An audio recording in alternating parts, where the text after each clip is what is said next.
Previously on Ring Champs. God forbid anything else happens. Let's just hope the road to WrestleMania is a little bit more smoother. You didn't say that. Tell me you did not just say that. What? What? What? What? It doesn't matter what you think. And I quote, you know your damn role and shut your damn mouth.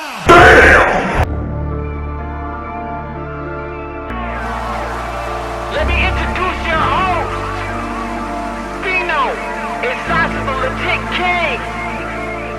It's the start of the show, time to walk through the smoke. When I enter the ring, I jump over the ropes. I feel like Mysterio, I ain't no joke. Titles, I held them both, call me Chris Jericho. Time to cash in my money in the bank. Just like Sheamus when he beat Roman Reigns. Meet me in the cage, like Undertaker when he met Kane. I don't play games, I'm no Triple H. The crowd screaming, you rock like my name's Dwayne. The crowd screaming, you suck like your Kurt Angle. In the ring, I'm the boss just like Sasha Banks. So you'll get whipped like the intro from Sable. King of my stable, don't matter the label. Smackdown or Raw, you get put through a table. Pushed off a ladder or choked with a cable. Throw me a chair, I'ma give him a facial.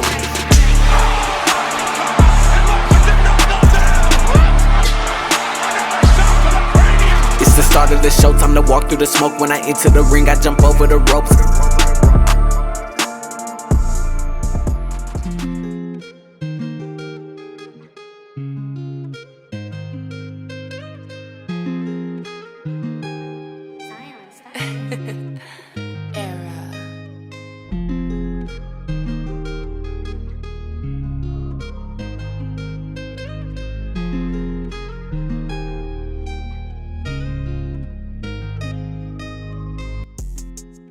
What's up, ladies and gentlemen, and welcome back to the wrestling podcast known as Ring Champs. I am on your co-host. It's your boy, Just Fino. And of course, I'm here with my co-host, the one and only Sasha, the Legit King. Sasha, say what's up to the people.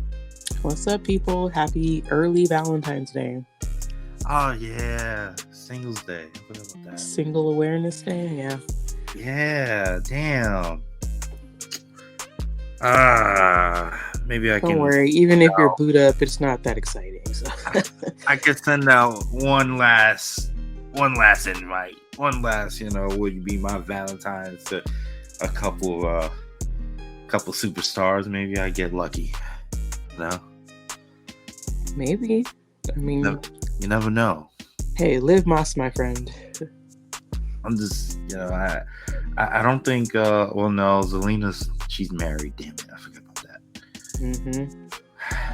Oh no, Liv maybe. No, wait. I think Liv was with some. No, whatever. I'll think about it. I'll figure it out. It'll come to you. It'll come. But Sasha. It's been a very. Well, I feel like we say this every episode. But. Has this been one of the craziest weeks? A week and a half, I guess. I would say so. I would say this is the craziest couple of months. It's just been. I feel like we just haven't had a show where we really didn't have that much to talk about. I mean, I just can't believe everything that's happened. I don't know, man. I really don't. But I mean, we got a lot to talk about, and this is going. So we were patient with it. Yes, we didn't jump into the deep end immediately after the beginning of what transpired. We waited. We were patient. And now, it's turning out to be one hell of a fucking WrestleMania. It looks like we're building up to that. Yeah, sometimes I feel like, I wonder, oh man, should we jump on it? But then I'm super glad in this instance, we always kind of bide our time, kind of see, because as if you've been living under a rock, no pun intended, man, one thing happened and the world of wrestling blew up for a couple of days, and then literally like the last week and a half, it's been evening out. So it's like I think it was very wise for us to just kind of hang back and be like, okay, let's not go crazy. Let's see what happens. Mhm. No, like you said, it's gonna be. It's looking pretty interesting. It's getting kind of nuts, but I like it. It's good. So I guess we can just go ahead. So we're not gonna do any quick shits today because No. I feel like this episode is just gonna be obviously fully involved with the whole situation with Rock, Bloodline, Seth, Cody, all that. We're gonna just basically attack that. And then we might branch off just a little bit because it's kind of all involved with each other in different ways. With the Elimination Chamber, we'll probably preview that now, and then probably end it with talking about who's the best heel in the world right now, based on at least in my opinion. But let's go ahead and just start off with the whole Cody situation. So this actually started, if I'm correct, Monday night. Not this past Monday, but the Monday prior. With Seth Rollins. He started this all. When Cody went out to the ring. This was the night after Royal Rumble, if I'm right. 2 days after, yeah. And sorry, 2 days after. And then Cody comes out to the ring, and he's then interrupted by Seth Rollins. Seth Rollins does a beautiful promo, and he basically starts with saying that he wants Cody to pick him because he needs this match. Seth needs this match. He wants this match. I mean, we all know why. He's lost 3 times to Cody already, so he wants to, kind of get that back. He's also talking about his title, how it's the working man's title, how Roman has the Hollywood title and all this stuff, talking trash about my tribal chief. He's a part-timer now and all this good stuff. Hell of a promo. And at the end, Cody, even though everyone knows that Cody wants to choose Roman, he leaves with Seth Rollins making him at least think about choosing Seth Rollins because, like I said, he's the working man. He has the working man title. It's the title his dad would go after, or it's that title. Really respectable. And then, well, before we do that, Sasha, do you have anything to say about that promo, that Monday night promo? No, I want to wait until we kind of go full circle with everything. I mean, my initial thought was, I'll wait because I'll explain my whole thought process when we get to the end. Okay, got you. Okay. So then we move on to Friday. That following Friday, SmackDown. You have Roman Reigns coming out, and he proceeds to completely destroy Seth Rollins on promo, talking about how he worked 10 times less, but he makes 10 times more. The disrespect.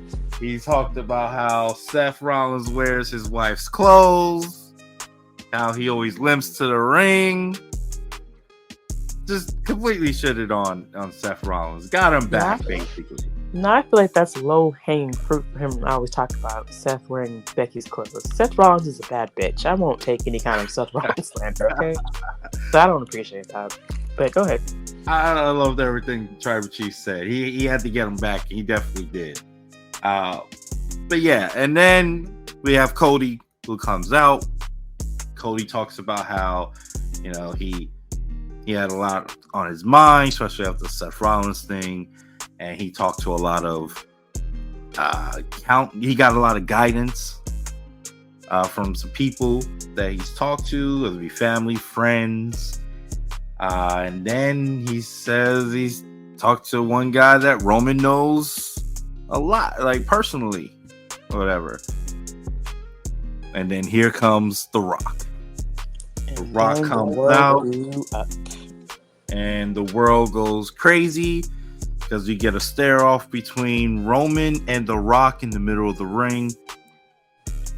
And Cody has this face like of it looks like his deep sadness, or he's hurt, or he's I don't know really how to describe it besides just sadness.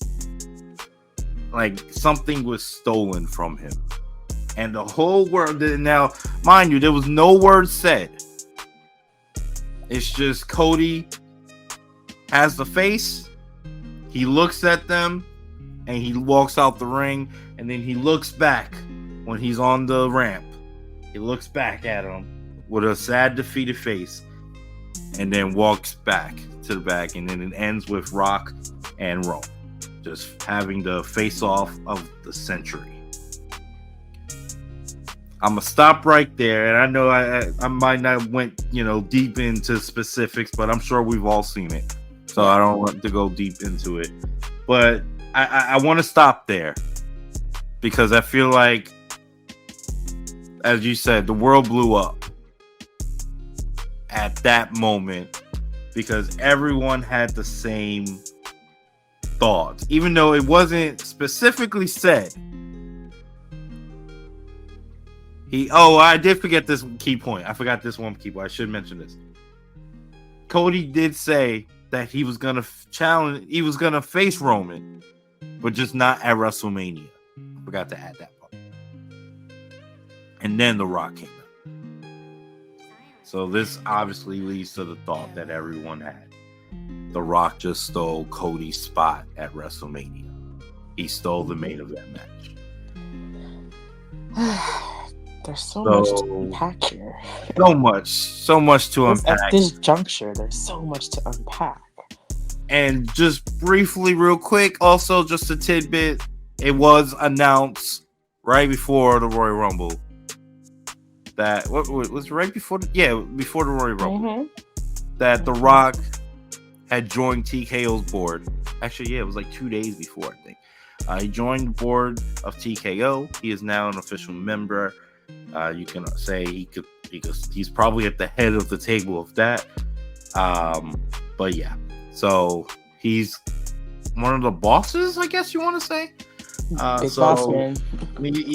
So Sasha, we'll stop right there, and I gotta. Can you give me some thoughts, or you want to keep going? But I feel like we gotta unpack at least our initial feelings right there. Yeah, this is it. Okay, we can stop here. Okay, I'm looking at this two different lights. It's like, one, this is either the best thing ever, or they had to pivot big time, because I'm looking at it to where, if it were me, let's armchair quarterback this, if they had planned this from the jump to end up like it's ended up, which would have been really, really smart, which, man, they deserve all the monies for that, but this could have been okay. I think the only thing that makes me think that they really had to pivot, and maybe they had other plans for it, is the fact that Cody said he wasn't gonna wrestle Roman at WrestleMania, that he called somebody. That's the only part that, to me, didn't make any sense. I would be more inclined to believe that this whole thing that they're setting up now was a plan if maybe Cody had come out to confront Roman and The Rock interrupted him and just kind of walked past Cody and stared at Roman, and then the show goes off the air. Then I would be a little bit more inclined to be like, something's cooking here. The Rock, as everybody said, jumping in line, whatever. But those two details, I just kind of felt like were kind of weird. Like, I'm not going to wrestle you at WrestleMania. You know, I called somebody who you know well, and I'm just like, where are we going with that? But again, when it happened and the world blew up and everybody's like, we want Cody, something was telling me like, okay, I don't get it, but I'm gonna trust Triple H, because there's no way that they can just follow this up that badly.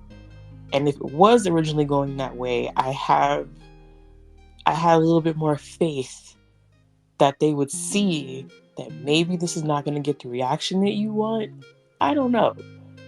Up to this juncture, I was confused. I wasn't sure, but I wasn't mad. And I think I was more open to seeing where they were going.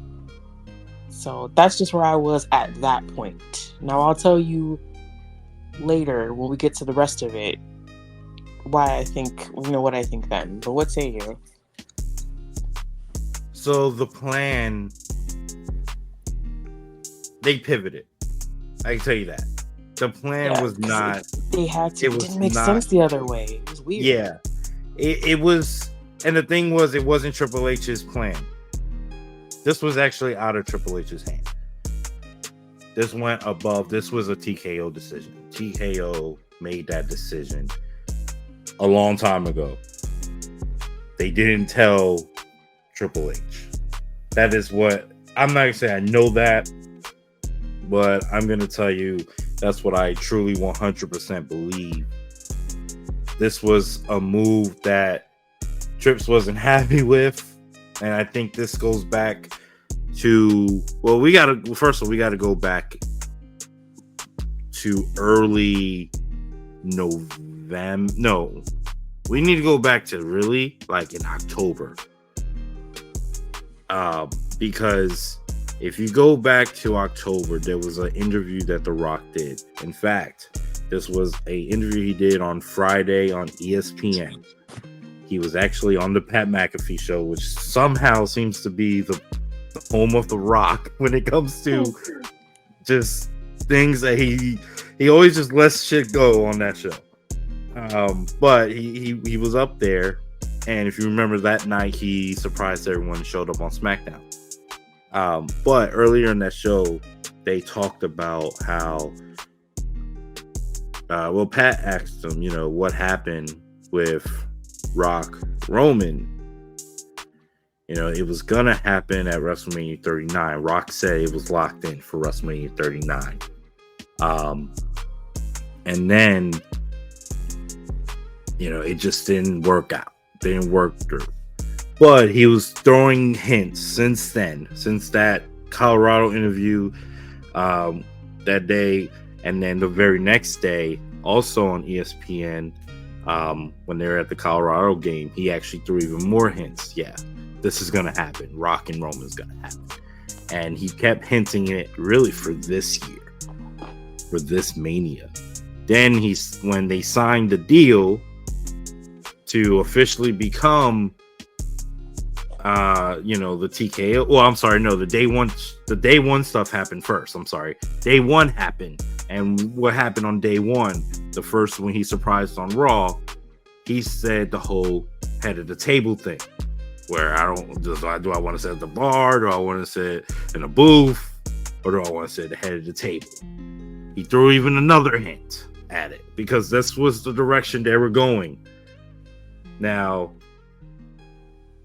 Trips still didn't know about it.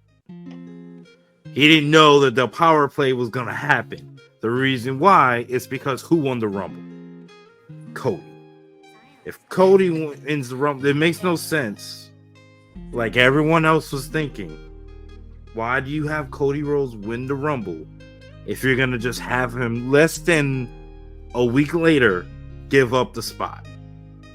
What does that tell you, Sasha? That tells you, or at least that tells me, that was not the plan at all. Because you made Cody look stupid, and in a way you hurt what the Rumble is supposed to represent. Now I know the whole story about how John Cena, I believe, about what 10 years ago or 5, something like that. He cashed in his Royal Rumble win at the pay-per-view before WrestleMania. I think that's happened. That's the only time that's ever happened, if I remember right. But it made them look stupid by the way they did it. So when they did that move, they essentially had Rock and Roman locked in for WrestleMania 40 as the main event after that SmackDown. And I don't think they understood what they had just unleashed to the wrestling world. At least this is TKO not realizing, I should say. This is TKO's first real introduction into the wrestling world. And how much power that a fan base as a collective can have.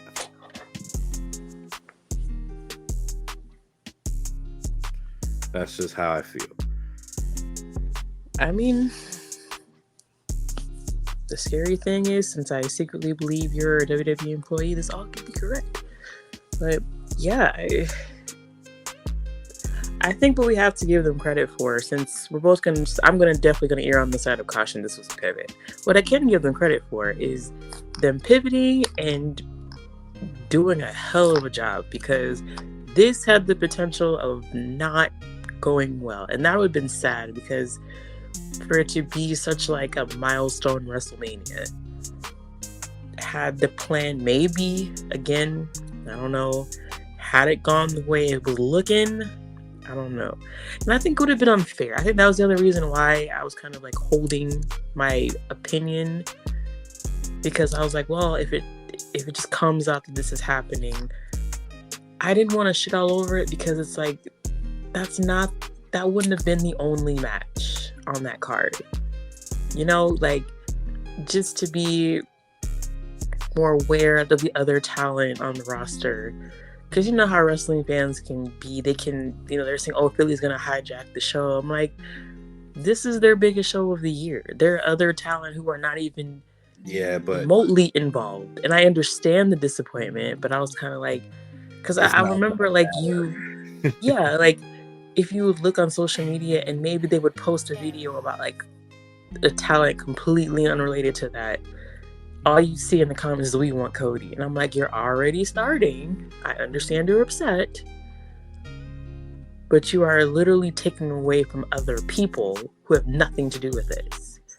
So that was the other reason why I was like, I'm not going to get mad about this, but they're starting to pivot now. So I really think this is a lesson in everybody just needs to chill. But I understand that them doing that caused the pivot, but I think there were certain instances where it went too far, if that makes any sense.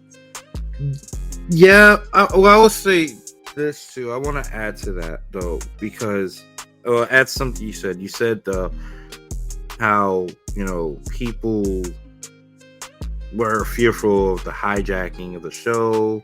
I mean, one, we gotta remember, this is Philadelphia. Philadelphia don't give a damn. The fans there, not only just the regular Philadelphia fans, which is one of the craziest crowds as is. You're also getting the craziest fans from all over the world. Mm-hmm. It didn't matter who was on that show. They were going to hijack that show. It was going to ruin the show. At least night 2 for sure. Night 1 might have been safe, maybe. But night 2 would have got destroyed.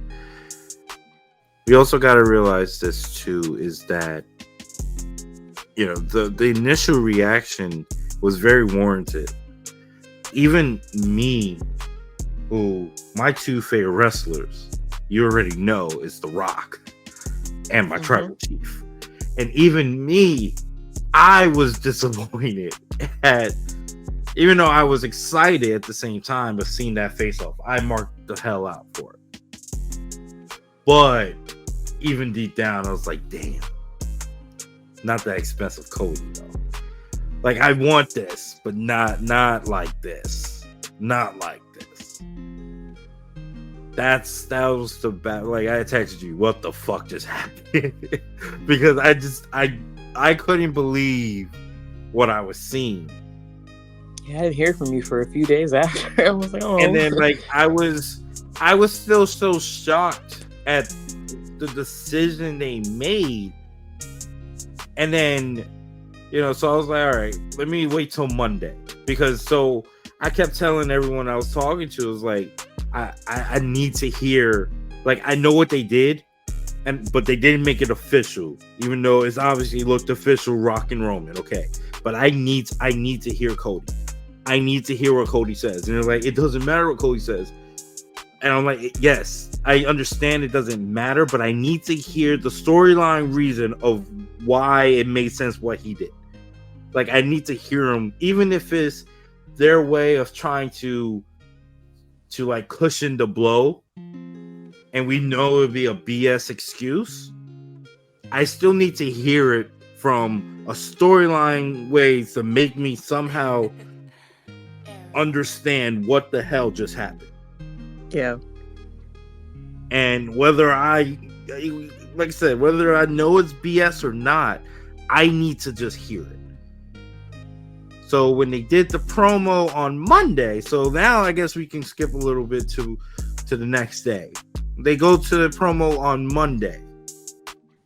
It's not really him talking. In fact, I don't really think Cody says he says a couple of lines, but he doesn't go deep because he gets interrupted by Drew, right? Is that when he gets interrupted by Drew? I believe so. So they use Drew in a way to not have Cody say anything. And it pissed me off even more. Although it was cool to see Drew, and I think Seth was out there too. And they said some things and stuff like that. It didn't give me the answers I wanted. So then they announced the special kickoff, the press conference. The game world-changing press conference is gonna be the most, biggest press conference of all time in Las Vegas, Nevada, the week of the Super Bowl. Okay, it's like every damn event ever was happening in Las Vegas this week, from the Super Bowl to the biggest WWE press conference of all time to the Lowe's company having their all-store manager meeting was in Vegas. Like, everybody's in Vegas. Every celebrity, everybody's there, okay? They wanted to take advantage of this moment, okay? And they have the press conference. And Sasha, do you mind if you talk about the press conference? I want to hear you describe it. I don't know. It was kind of hard. I was kind of predisposed at the time. From what all right. How about this then? How about this? I'll do it. Let me do it. Because it was kind of hard to watch it from where I forgot, because I did forget that. I didn't know who caught it later. So look, I'm not going to talk about the beginning parts of it. I'm just going to talk about the Rock part and the whole. Stay on topic a little bit. I will jump back to the beginning parts later when we talk about the Elimination Chamber and stuff like that. So we get to the main part of the press conference. Okay, we got Seth Rollins comes out first. Yes, and he talks a little bit to the crowd, hypes them up, talks about how he his usual shit. And then he introduces Cody Rhodes. Mm-hmm. But instead of Cody, we get my tribal chief. Tribal chief comes out. He does his thing, talks about Seth a little bit, and then he talks about Cody. And he says that Cody doesn't deserve to make a decision. He gets to make the decision. He's the tribal chief. And the person that he chooses is The Rock. And then The Rock comes out. The Rock talks about WrestleMania 40 becoming, being the biggest event of all time, and it should be led by The Rock versus Roman. He shows the graphic of his actual bloodline, and you literally can see everybody. People that are in the company, people are outside of the company. I mean, they have free agent Jacob Fatu in there. You could see Nia Jax, you could see Ava, you could see, name a person, they were up there. He literally had the person who has to put that together. Yeah, great graphic. I think there was a similar one online on Wikipedia, on some type of Wikipedia, or Reddit, I think it was. One of those two sites. There was an actual one similar to it. But they put it up there, and then Rock and Roman, they put their hands together and say, Rock versus Roman, Bound by Blood, the main event. And then Cody comes out, interrupts them, and says, this is bullshit. He goes in and says that he gets to choose who he faces at WrestleMania, and that he chooses Roman Reigns. So the official match is set.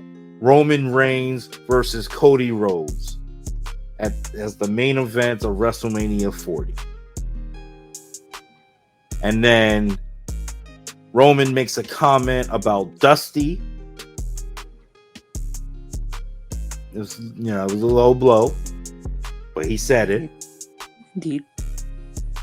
So then Cody says, your father. And then he goes he looks at The Rock and says that your grandfather, High Chief Maivia, would be disappointed in you too. No. Go back. Not disappointed. He didn't say disappointed. He said he'd be ashamed. Ashamed. I'm sorry. And I remember that because it made me laugh because of the way he said it. Yeah, he said it in such a dad tone. He was ashamed of me. Ashamed. That's it. That's oh, right. You're right. He said ashamed. That's right. I forgot. He's so unintentionally hilarious, that Cody Rhodes. I was like, just the and then The Rock walks up to Cody. He says, I want to get the exact quote. Hold on. Let me get the exact quote.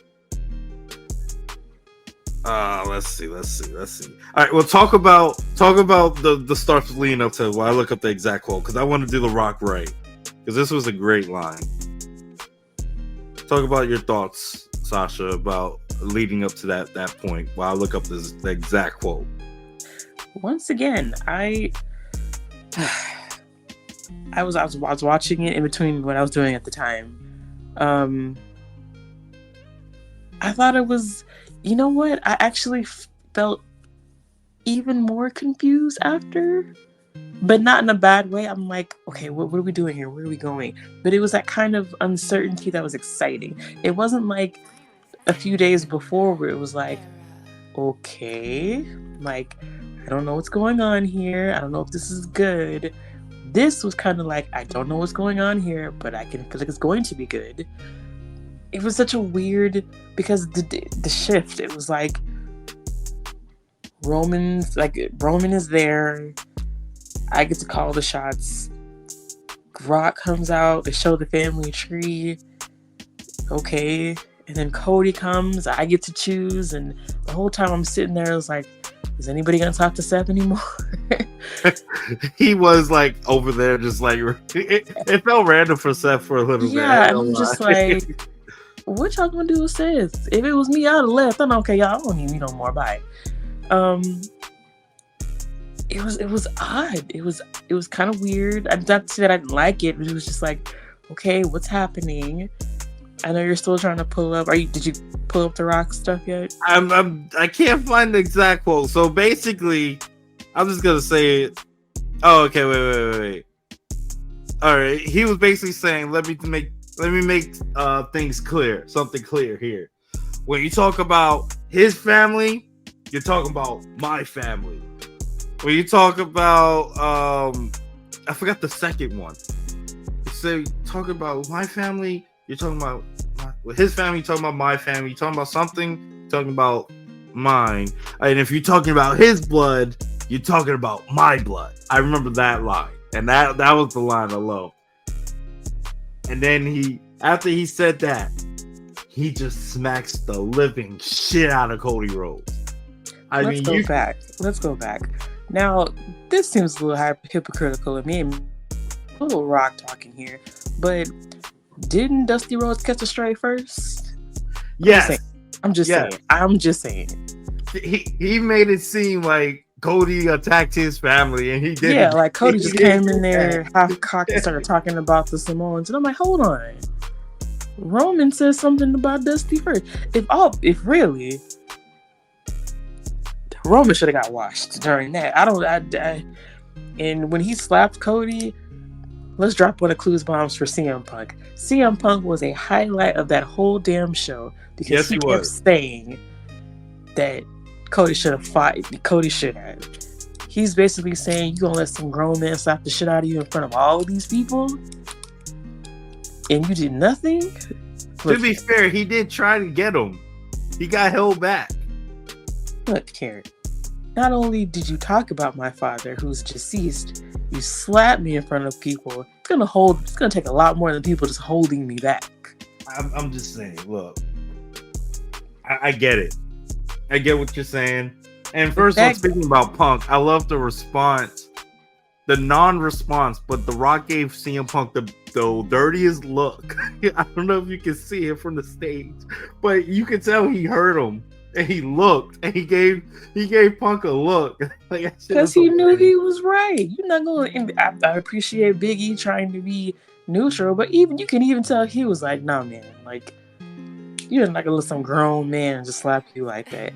If that guy in that video online could jump over the judge's, what is it, desk or whatever, the podium, then Cody Rhodes could have made it over to The Rock. I know. I love, first of all, after the smack, like, I love the reaction. I love the interaction that Seth had. Seth literally like stepped up basically to The Rock and was like, like, you don't run shit around here. And literally was saying that, like, I don't know if you heard the uncensored version, but like they were cursing at each other. Like, it was it was so legit. Like, it was awesome. So once again, I don't want to hear anybody saying anything about Seth Rollins because he didn't even get slapped and he stepped up. I don't want to hear nobody say nothing else. It's bad behavior, man. I'm telling you, Cody Rhodes, look, I'm not even a guy, okay? And his nice suits that he always wears, it would have been something rearranged, something. Yo, Rock, I'm tossing The Rock out. Like, when they throw rocks in the pond to skip it? I'm skipping his fucking head all the way down the fucking Las Vegas Strip. I don't care.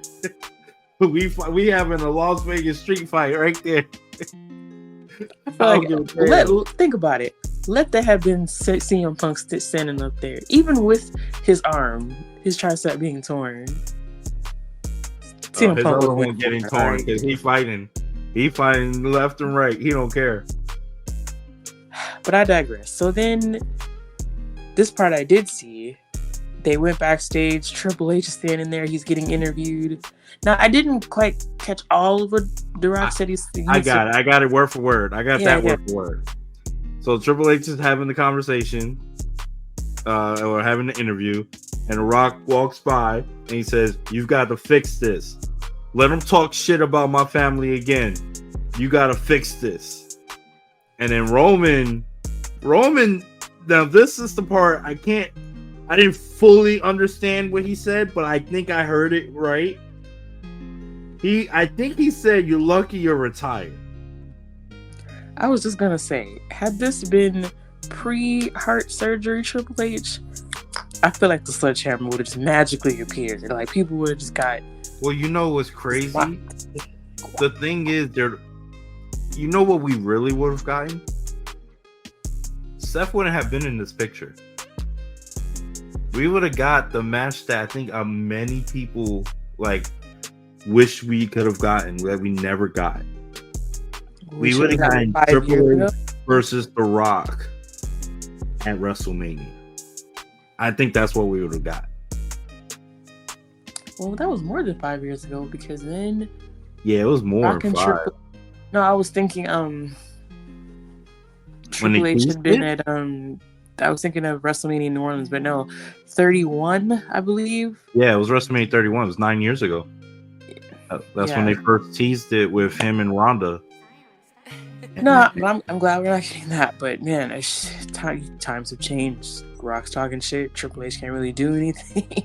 Yeah, I know. Physically, but that's okay. That's okay. We need Triple H around. So that's all right. I wasn't so much mad. I understood why Triple H couldn't cerebral assassin his way out of that situation. I get it, but Cody still, all now they've been trying to pull me off. I just so crazy. When I heard at first, I love that. I love that whole interaction right there because now it's like it's kind of what you say. His roles reverse. Now Triple H is the one in charge. But it looks like the Rock goes full heel mode, obviously. Looks like he's now joining, well, he was already part of the Bloodline, but he's like officially joining the heel version of the Bloodline. Can you say that, or could it just be like in the moment, the emotion? Because I feel like we'll get an answer to that this Friday, because they're both going to be on the show on SmackDown. Yes. So even I would hesitate to say like fully. I'm hesitant to say anything until something is like on paper, because I would say that they are together just due to the fact that Paul Heyman said Roman and The Rock. Like, Paul Heyman's representing the family. He's not representing just the tribal chief, which I think is going to be a big part because, so you got to remember too, I do want to say this. I reported, and I said this last episode, right? Before all this fiasco happened, Rock versus Roman is for 41. Now, obviously that report got shaken up tremendously after the events of that fateful SmackDown, right? But someone realized that was a mistake, that going this route. And that's where I'm going to give credit to The Rock, because I think The Rock did make a power play to get this match with Roman to happen this year. I really believe that he did do that. But I think that he knows and loves the business too much that he understood what the hell just happened. I don't think he realized that it would happen because he felt that he was The Rock. And this is a dream match that everyone in the world wants to see. He didn't think that even that can be overpowered by, like I said earlier, the collective of the wrestling fan base. Because this is one thing, we may not agree with a lot of things in the world, but I feel like everyone wanted Cody to finish his story. Like that, I just, for some reason, I just feel like that is like a collective thought. At least give him the opportunity to. Yeah. Whether he beats Roman or not, I just no way he doesn't, in my opinion. But if I need him to get that opportunity again. And The Rock he heard the people. I mean, he is the people's champion. I'm sure he also, had conversations with Triple H. And they came up with a plan. I'm sure he had conversations with Cody. I mean, even Cody on Instagram prior to the press conference, days before, he said, just wait. Like, he told people, just be patient, basically. And what's funny thing is, too, a couple of days before the press conference, I wrote, I posted this would be the greatest story ever told. Now, I didn't say what I was talking about. I just wrote simply the line, this would be the greatest story ever told. ... Couple of days before the press conference happens, and then I immediately posted again the same words in the exact style. This would be the greatest story ever told. ... I say that because although the initial reaction that I had was what the fuck just happened, I chose to wait and be patient about it and not really say too much, because I wanted the story. I had to trust the story of the bloodline that till this day, well, actually, I've said this before and I'll continue it. It is the greatest wrestling storyline of all time. And it's only going to get better because it not only involves the actual bloodline, the tribal chief story, the story of how Roman became the tribal chief and beyond, but it also incorporated and branched off with, you got the Usos, the Jay story, the Usos main eventing.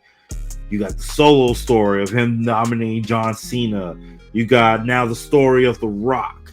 You have Cody's story being intertwined with it as well. You have Seth's story in a way. You have all these other people's, all these different, factors all involved in the Sami Zayn story, Kevin Owens' story, all these people into one book that just has so many great chapters. It's by far the best story I've ever seen, and it's not even done yet. We got at least another year. Really, a whole year? WrestleMania 41. I think it ends there. Well, I think the pivot, and we still haven't even gotten to what happened yesterday. That's Tuesday. Again, I think what could have potentially been a huge disaster, I think this pivot's the smartest thing they could have done. Dare I say, had this been maybe 10 years ago, is it safe to say you think they would have just stayed the course and they wouldn't have changed? Or if they did pivot, it wouldn't be as satisfying as this is seemingly looking to be? So I would say I think that it would have stayed the same. We already know that to be the case, just due to the fact that, crazy enough, it involved The Rock. So with Rock, Rock took Punk's spot. Even Punk referenced that in his excellent commentary. Where was this crowd 10 years ago? Where were these chants 10 years ago? But yeah, I mean, it's happened already. And I think that the fans didn't want it to happen again. Yeah. And at least we don't have a stubborn old man to say, nah, I give you what I want. And yes, did Rock Cena turn out to be great? Yes, it did. It was a great moment. And although it wasn't, unfortunately we didn't get Punk in the main event, but it did give us, that once in a lifetime moment, at least we thought, until the following year. But I get it. I definitely do understand, but Triple H was smart enough to understand that we can't do that. He's always had a pulse for the fans. He always has a connection with the fans. He knows what they want. He may not deliver it every time, and that's fine. You're not going to be perfect. No one's perfect. But I think he knew that WrestleMania 40 has to be special. And although Rock and Roman is special, trust me, we know that is arguably the biggest match in WWE history. I've said that before. That is the biggest match in WWE history. But it wasn't time for it yet. Yeah, and plus, as big as that match is, You can't set that match up in 6 weeks, 7 weeks. It needs you can't more. do it at the expense of what Cody has going on, because you were risking potentially blowing the biggest match they've had. Something you're potentially blowing that. Something you've been working on for the last 3 years since Cody returned, and you're also hurting your future. I mean, you gotta understand. They're about to release a video game. Who's on the cover of that video game? Cody. As we said, if he did not finish this story this time, that's it. Like, you can't. That's it. There's no can't go back to it. Plausible way. Like, that's the end. So it would kill. Too much to gamble. It would kill his entire. He will never be considered a main attraction ever again. If his first world title, I'm sorry, is not the title that his dad, like, if he beats Seth, if he fought Seth at Mania and he would have won that match, right? Mm-hmm. It wouldn't mean nothing. And that's not a dig at Seth. It's not. It's just, look at what you keep talking about, the story. Well, look at the story that's been presented to us. And people could say, oh, it didn't have to be Roman. Yes, it did. Well, no, I disagree with that. I feel like it had to be. No. I don't believe it has to be Roman, but it has to be that title. Well, the only thing is, in this landscape that we're living in, it has to be Roman. I understand why you're saying it has to be Roman, because he has the title. Like 50 years. He's had the title, but I can understand this. If Cody, let's just say Roman didn't have the title, right? Say Roman had lost it to Sami Zayn last year. Cody's still winning that title from, let's say Sami had kept it this whole time, would still be the moment. It would still finish the story. But, I mean, yeah. Does it mean more if it's Roman? Yes, I get it. What you mean? Yeah, it does. It would be the biggest win of his career, and in fact, it would make his career. Like, right, that win alone probably makes Cody a Hall of Famer in the WWE eyes. And I guess, you know what I mean? If we can just now, like, I guess this would be a good time to talk about what Seth said yesterday, because that kind of ties into what we're talking about in Seth's promo and his badass little furry jacket. And that was the only thing I would say that I can't say that I was mad, but I was slightly just like, oh man, don't do this. I did feel a little annoyed about how Seth was being presented. I get what they were trying to do initially by saying, this is the workhorse's title, just trying to get it to mean more. But I guess in that moment, I was just kind of like, man, it's like he's begging him. He's saying he's begging him to do it. But I felt like before The Rock came in, I'm like, yeah, there's no way. Like, he's not going to choose you. It's not about you or whatever. But then, even at the press conference, when it was like he was still standing in the back, he really wasn't sure what's happening, all of that, I was silenced from that promo that he did yesterday. That was such a brilliant promo to explain why he just, man. So go deep. Explain the promo for those that didn't. Seth basically said that, just gonna summarize it for you guys. Seth basically said that he, that Cody. Let me see. Seth basically said that, he had Cody's back, and that he, Cody had to do this. Like, this monster had been created. Cody needs to be the one to beat Roman, because this is the last chance. And I say what you want, if Cody Rhodes doesn't beat Roman Reigns, it's like, and it's not a dig at anybody, but like, who's gonna beat him? Like, it has to be, and it made perfect sense. If you think about Roman's reign of terror, it has to be Cody, you know? And even saying that, you know, he had a part in creating Roman, and that he said that, you know, he heard when Cody said that he not only wanted to take his title, but he wanted to take everything, and how he felt that in his soul.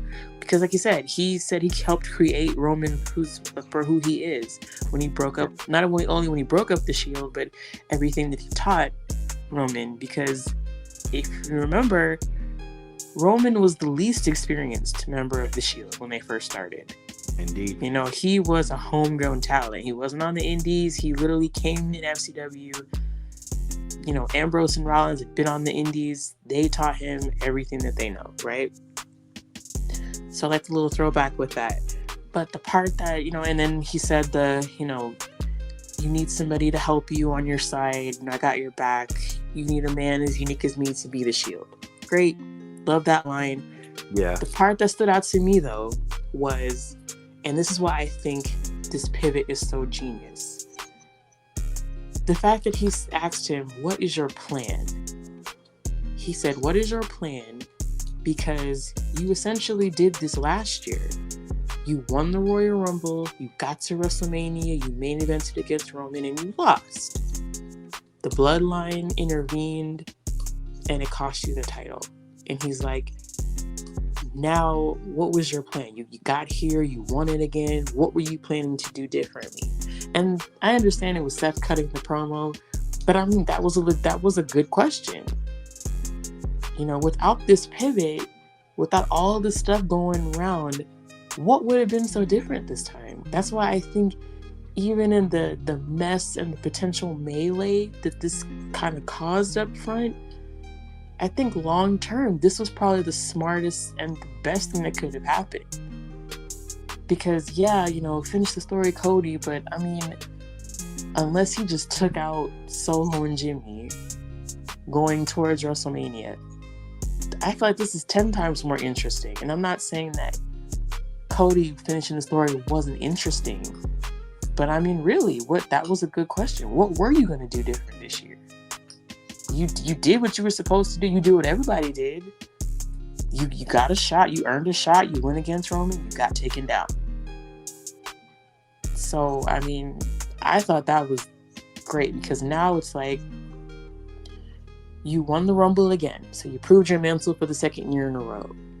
You know, now you're still facing the bloodline. Now you have The Rock, who's, I guess, essentially in the bloodline. But now you have somebody who knows him very well behind you, who can, you know, be an equalizer to you. I don't know. I thought that was probably my favorite part of the promo, because I thought, like, man, because if you were just gonna do the same shit, like, that's pretty much insanity. Because it's like, if you look at everybody he's laid waste to in the past 3 years, I mean, I wouldn't have been shocked if he lost again, to be honest. Right. So, well, I thought that was my favorite part from a storytelling perspective. And I think another thing we forgot to mention too. So this was before Money. This actually happened Sunday, prior to the Super Bowl, 6:00 Eastern time. WWE dropped a teaser for WrestleMania 40. Mm-hmm. In this teaser, you see Rock and Roman on one side, Seth and Cody on the other. This is kind of like an add-on to the press conference in a way. And they're like facing each other as if they're going to be on opposite sides. And then, of course, they show Cody and Roman as the main event. I think that was to symbolize what that promo meant from Seth. That I think that we're going to get, just to, I guess, predict the future a little bit. I think it's pretty obvious we're going to get Rock and Roman teaming up versus Seth and Cody at WrestleMania Night 1. and then obviously we'll get Cody and Roman night 2 as in their singles match. And I think that's a great idea. It's a fantastic idea, actually. I agree. We're gonna get the Bloodline, the United Front, and I think that should be a match where the Bloodline actually win. I think they win that match. But does Seth defend the title at WrestleMania still? Or is it a good thing because he's still kind of hurt and maybe having a tag match would... The only negative I see was he not defending or something happens. Well, I doubt he gets cashed in on before. Rats, okay. I don't think that's gonna happen. But it wouldn't surprise me if the Bloodline beat him up and then calls him to drop the title. Maybe because of a cash in. I wouldn't surprise. Somebody else we're going to talk about later on. Who's been doing exactly. Who hasn't been doing exactly the Lord's work, but he's been doing some kind of work. He's been doing some work. He's been putting in work. I tell you that. But yeah, I mean, when you look at that potential night 1, night 2 main event. Well, we know night 2, but that potential night 1 main event. Mm-hmm. Holy fuck! You know what I mean? Like that's a great main event.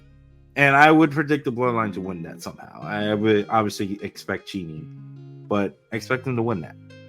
And that would be a perfect lead up to night 2. What's interesting about night 2 and that promo with Seth, what I think is so special, because like you, I felt like that was the best part. Because I started getting ideas. You know me and my ideas. I do. I started thinking, okay, he mentioned the names. He mentioned Solo. He mentioned Jimmy. Well, he mentioned Usos, but obviously more Jimmy because Jay's a good guy. The Rock. I'm gonna just go ahead and throw in Jacob Fatu because he's a free agent. I expect him to sign with WWE. So that was 4 people. Paul Heyman also. That's 5 people that are going to be basically backing Roman Reigns, right? Cody's got to overcome those odds. We know Seth is only one man. What if it goes full circle? What if the whole Bloodline story comes full circle and everyone that's cost the Bloodline comes back to bite them in the ass? And you get a Sami Zayn, you get a Jey Uso, hell, you even get a LA Knight or Randy Orton or Kevin Owens. You get all these people. They come out and help Cody finish the story. And then it's just one-on-one, Cody and Roman. So yes, there will be a lot of outside interference in a way, but they're not really interfering in the match. They're just stopping the others from interfering. And they have like a big ass brawl, and it leads to everyone fighting to the back. And then we just got the one-on-one. And this is going to happen probably like mid-match. So that the end of the match is just Cody and Roman going at it. And then Cody finishes the story. I think that would be fantastic. Yeah, I mean, I don't know. This is a lot. And if normally comes in and catches in him, now it's fine. That would be so fucking. I mean, I don't see him leaving WrestleMania with his tag team titles. So, well, I don't either. So that's why I'm It's actually funny you say that, but well, I'll get into that later. I'll get into that a little bit later.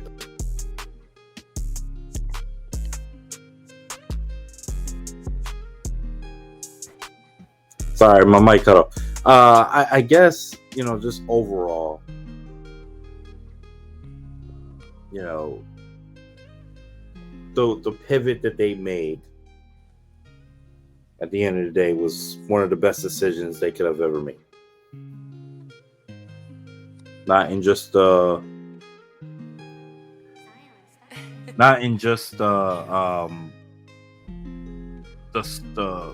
current picture, but just for the future. Excellent pivot, excellent decision making so far, and the story. You know, obviously, whatever is going to happen on Friday is going to really determine what happens, you know, at Mania, because I don't know. I have a feeling they're going to set it up on Friday. Like, whatever it is happens on Friday. I don't think they wait till after Survivor Series to announce it. I'm not Survivor Series. I'm sorry, Elimination Chamber to announce it. I think they go ahead and do it now. At least they set the challenge now, and then it'll get accepted on Monday night. What would be great though is, and I hope that as we go closer to WrestleMania, I hope we get to see Roman and Rock not only stay on SmackDown. Like, I need y'all to go on Raw. Yeah, that'd be interesting. Specifically on Monday, March 18th. Oh, wait a minute. Like, I need y'all to go there on that night. That would be perfect. I just feel like that would be the greatest night ever for me. I mean, for the world. You know? Yeah. You know, Raleigh, North Carolina, the PNC Arena. I just feel like that night, yo, let's do it. You know what I'm saying? You're going to have celebrities in the building, The Rock, Roman, Cody, Fino. Like, you know what I mean? Like, you got all these people.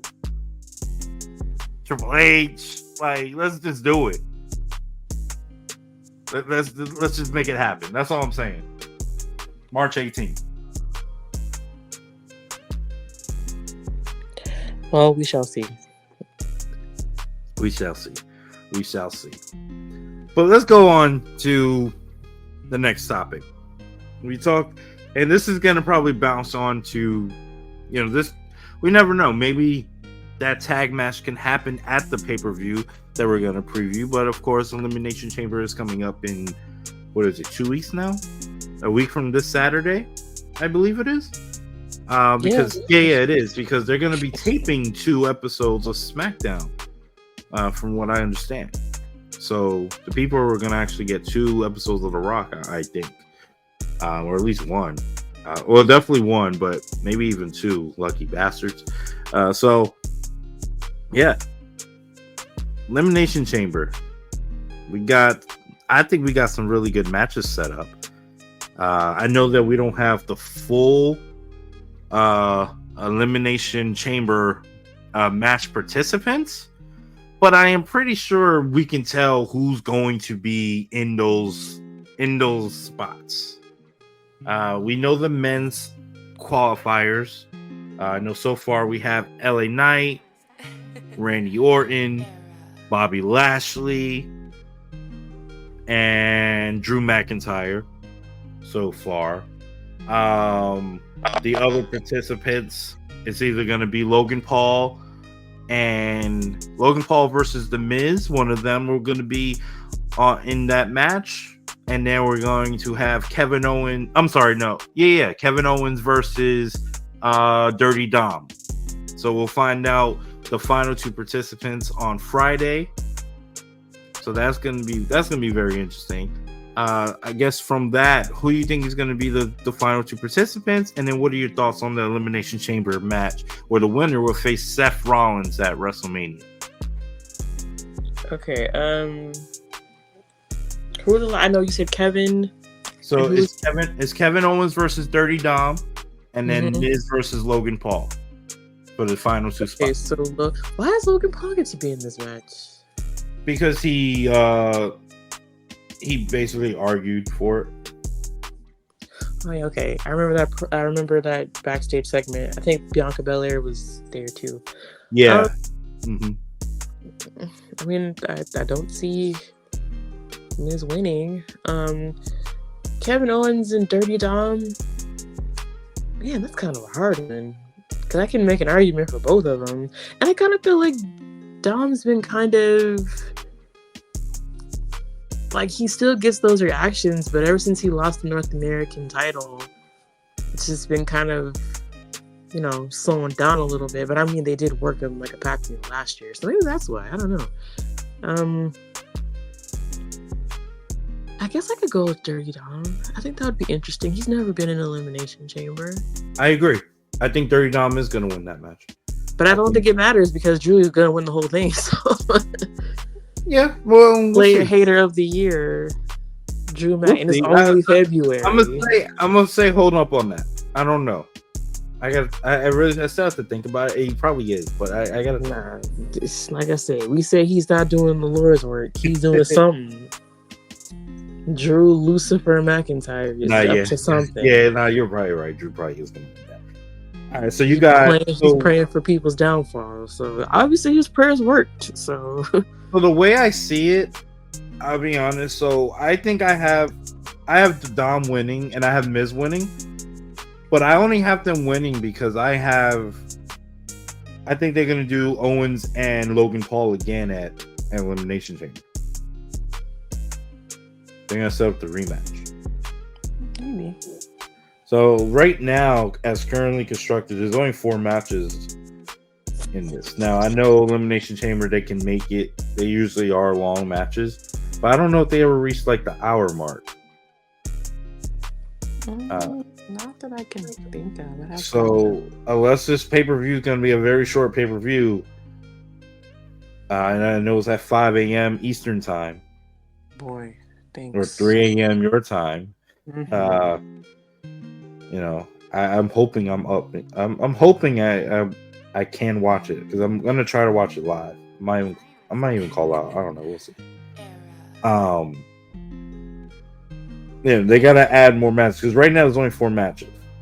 But I think, yeah, I just thought about it. Yeah, it makes sense. It probably does make the most sense that Drew's gonna win this.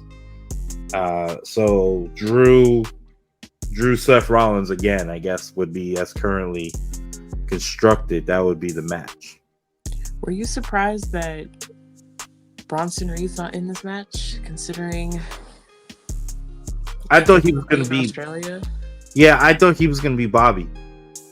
I thought he was Bobby's like Bobby. It's no slight to Bobby. It's just, I don't know. I just thought maybe Bronson was going to be in it. Well, I only thought he was going to be Bobby because of interference. Because I know that Bobby was feuding with Karrion Kross's group, so I thought that's why. So I was kind of shocked that we didn't see Karrion and Bobby won pretty clean. So it was a little shocking by that. It's also, another participant that's not in there, at least not on the men's side. But if we jump to the women's side, and she did talk about it, but oh wow. I have her face. I can't think of her name now. Former women's champion. NXT Indy Hartwell. Sorry. Okay. I was like, who are we talking about here? She was, she's not in the elimination chamber. Well, at least not currently. She does have an opportunity. Let's just go with the names currently for the women's world elimination chamber for the world championship title match. You got Becky Lynch, Bianca, Liv Morgan, and then we'll have 3 more women participating in that match. I'm trying to remember. I'm trying to look up who those other qualifying. I know they're going to do a last chance battle royal on Monday. And I know one of them is after NXT, was it supposed to be Shotzi and Tiffany? That's right. It was Tiffany and Shotzi. That's right. Tiffany versus Shotzi, and then Naomi and oh wow, why am I going blank right now? Naomi and I feel like I was supposed to know this too.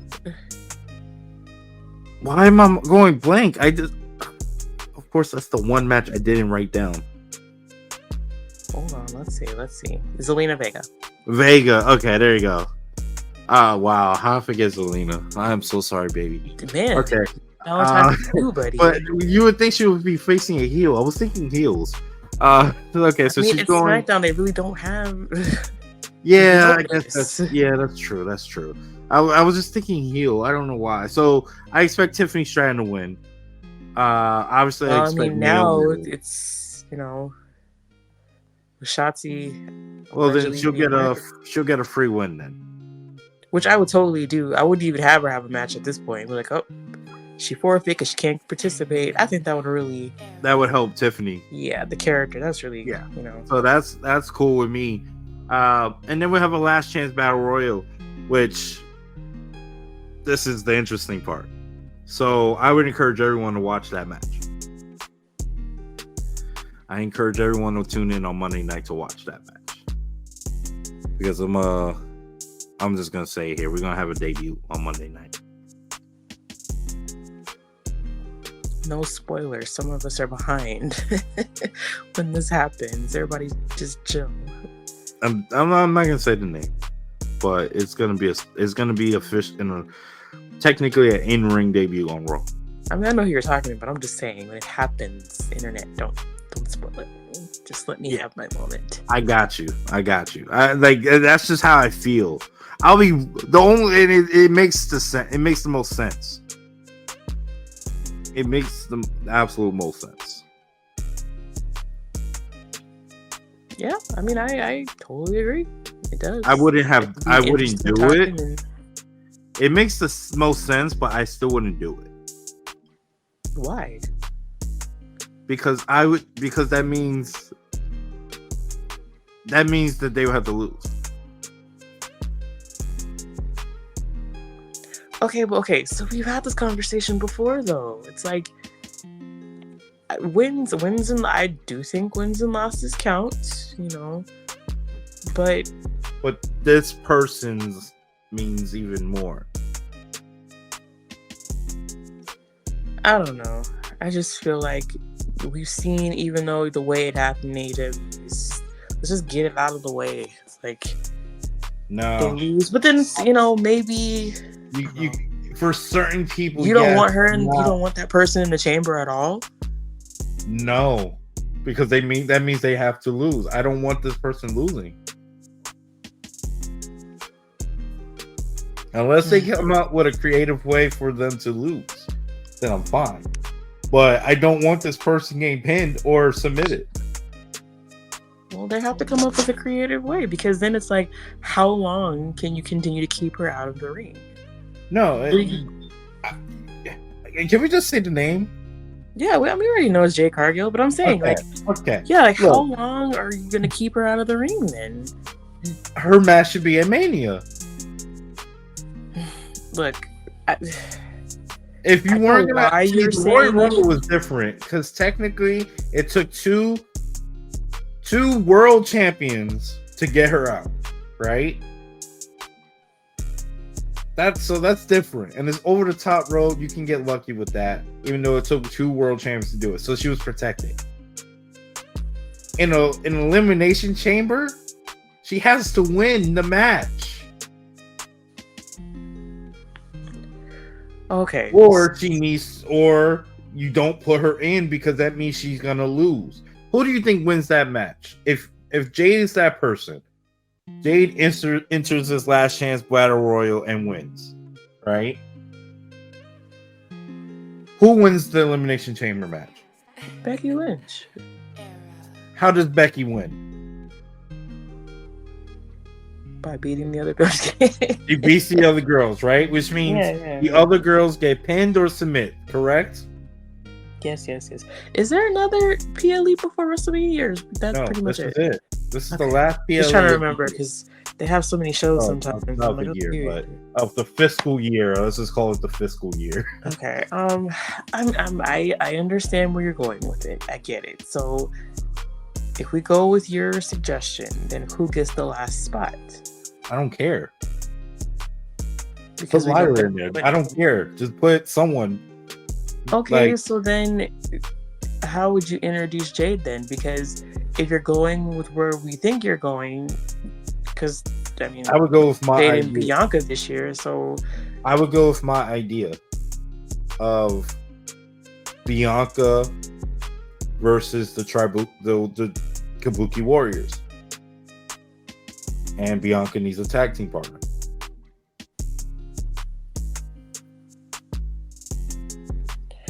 I don't know. Just You do Bianca and Jade as tag team. They win the titles from the Kabuki Warriors at WrestleMania. She gets her first win, and her first match is a tag team is a title. You keep the titles for a while. They lose the tag team titles because Bianca gets pinned.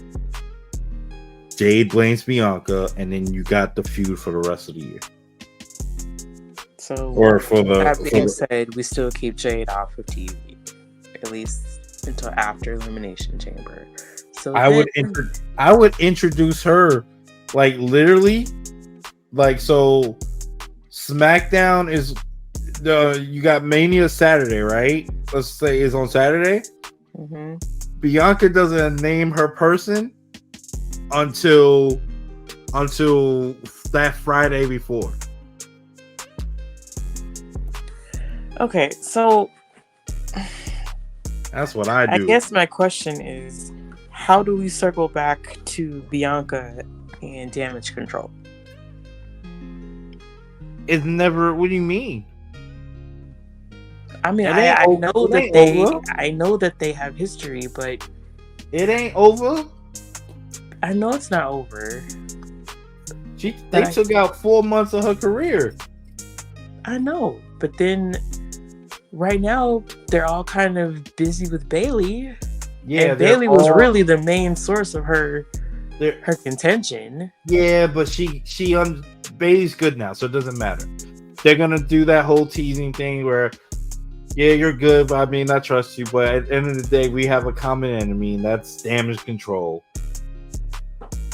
Bayley, I feel like they're gonna have to be a lot more creative with this because Bayley's gonna need help fighting off the Kabuki Warriors and Io and Dakota Kai. Okay, because let's be honest, Dakota Kai is not joining Bayley. That's a plan. But okay, but so what does Bianca have to gain from the tag team titles? Bayley? She's never won the tag team titles. Okay, but so I get it. She never won the tag team titles, right? So you're saying you're gonna start this after Elimination Chamber? So you're saying because she loses at Elimination Chamber, so there's nothing else for her. She can't go after any of the titles because the titles are content. They're locked up. That's it. Right, I get that. So what else is there to go for? Oh, well, you know what? I'm the EST. How can I say I'm the EST and I never had all the titles? Let me go for the tag team titles. I still have issues with these mother Canuckers. You know what, Bayley? I'm gonna help you out. I see Bayley getting jumped. I'm gonna come out and help her. I guess. I don't know. I think it is kind of weird. Unless this is the only other thing. This is the only other thing. Okay? For Bianca at WrestleMania. There's only one other match she can have. If they don't do the Kabuki Warriors versus Bianca and Jade, this is the only match that I think they could do that I think this would help. And this would be a big match for her. Because it will put her in the spot that she's never been in. Especially at WrestleMania. I think I know where you're going with this. You put her as the veteran against the rookie. Yep. That's where I thought you were heading with this. You do Bianca Belair versus Tiffany Stratton. I wouldn't be mad at that, and I feel like I wouldn't be mad at it either. I would love it, Because I But feel like the other way was just gonna shoehorn, and it was just like, but you gotta think. I'm thinking. So with the whole Rock situation, I'm thinking ahead. I'm thinking about WrestleMania 41 right now. What am I going to, if WrestleMania 41 as what it seems like it's going to be currently planned is Rock and Rowan, right? Like I originally said. That means that card's got to be banger after banger after banger, right? What match on the women's side would it be? I wouldn't say equal to that because obviously that's very hard. That's a legendary match. But what could be on that level? It's Bianca versus Jade. yeah. Like that's it. Like you got two black women similar to Sasha and Bianca. But this is Jade, who's you're looking at Jade to be your future. Because we don't know how long Bianca got. I don't know how old Jade is. But Jade already got a kid. I don't think she wants any more. I don't know her business, but she already got a kid. She about her future now. Right? Bianca's gonna want a kid soon. She's already said it. Jade Cargill is 31. Jade is 31. Bianca's like 34.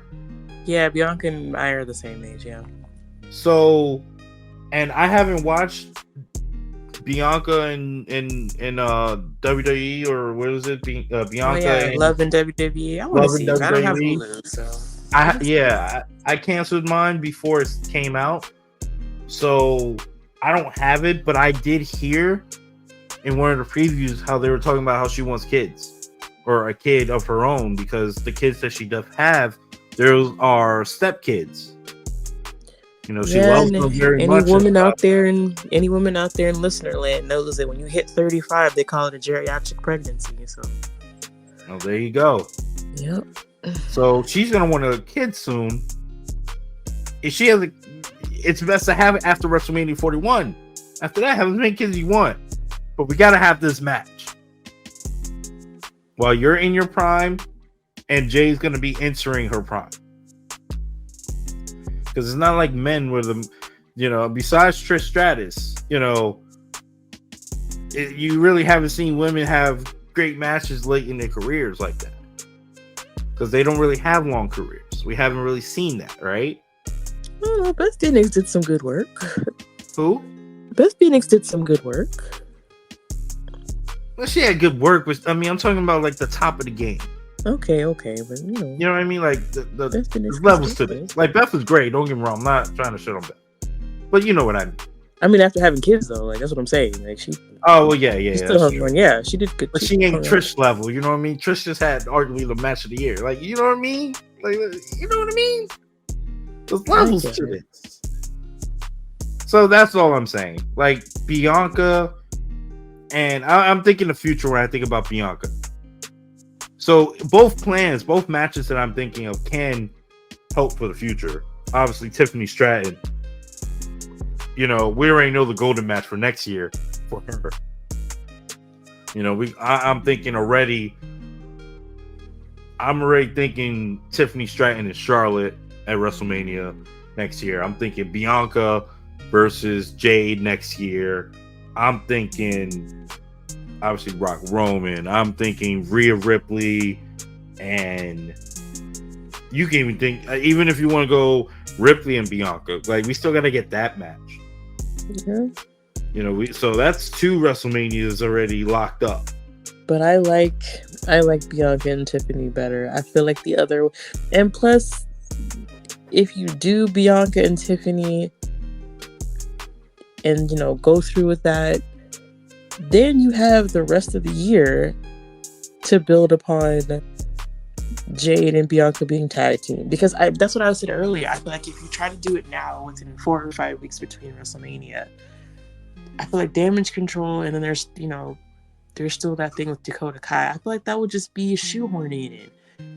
let Bianca and Tiffany. But sometimes it's okay for that. But no, what I'm saying is, this is just my opinion. Okay. All right, so I'm on board with Tiffany and Bianca. I think that's very good exposure for Tiffany.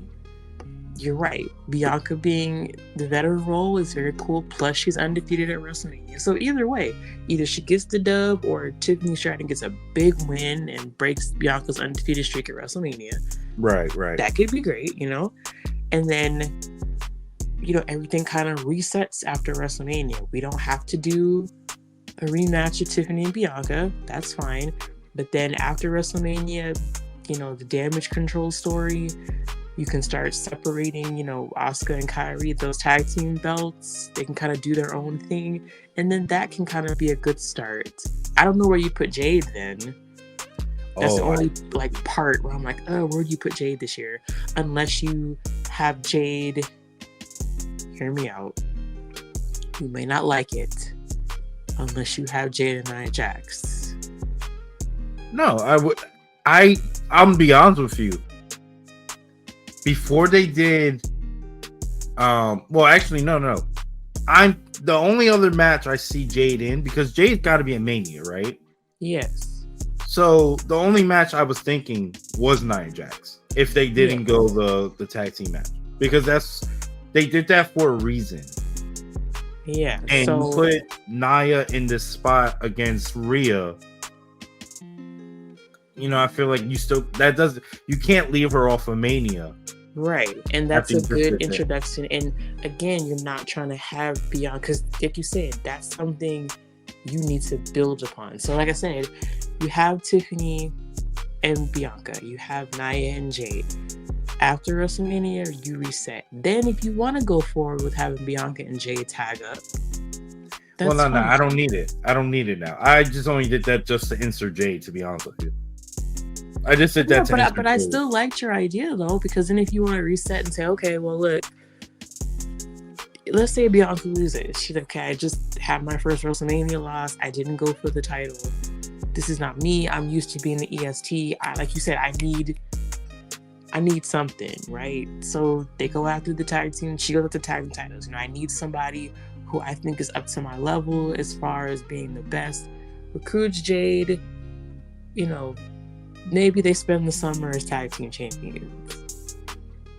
You know, let them have a good dominant run, because I think that's one thing, and I feel like that would be a tag team that could really help legit. And it's not a slight to anybody else, but I really think the women's tag team titles really need like two dominant champions again. They really haven't had it since Sasha and Naomi and Sasha and Bayley. They need to get that back, you know, because if you put those two as the champs and have them have a good long reign, you know, again, you can kind of protect Jade too, because like I said, she's still, you know, she's getting those reps in. Tag team, you know, wrestling is a little bit more, I don't want to say lenient, because it's still wrestling, it's still hard, period, but you know, it's not all on her, right? Yeah, she can learn, but she doesn't have to be in the ring to still put on good matches. So she's learning.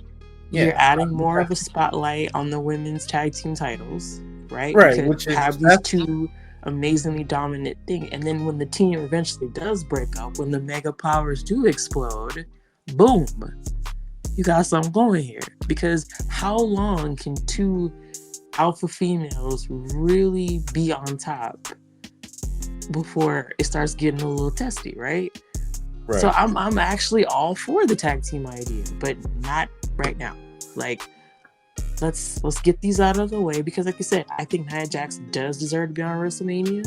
I think Jade needs to be on WrestleMania. Bianca does, and this is a good time to build up Tiffany Stratton. I feel like Tiffany should win. No, I think she should lose. I feel like she should win. I'll be honest now. I think she should lose. I think it's Tiffany shouldn't win her first WrestleMania match against Bianca.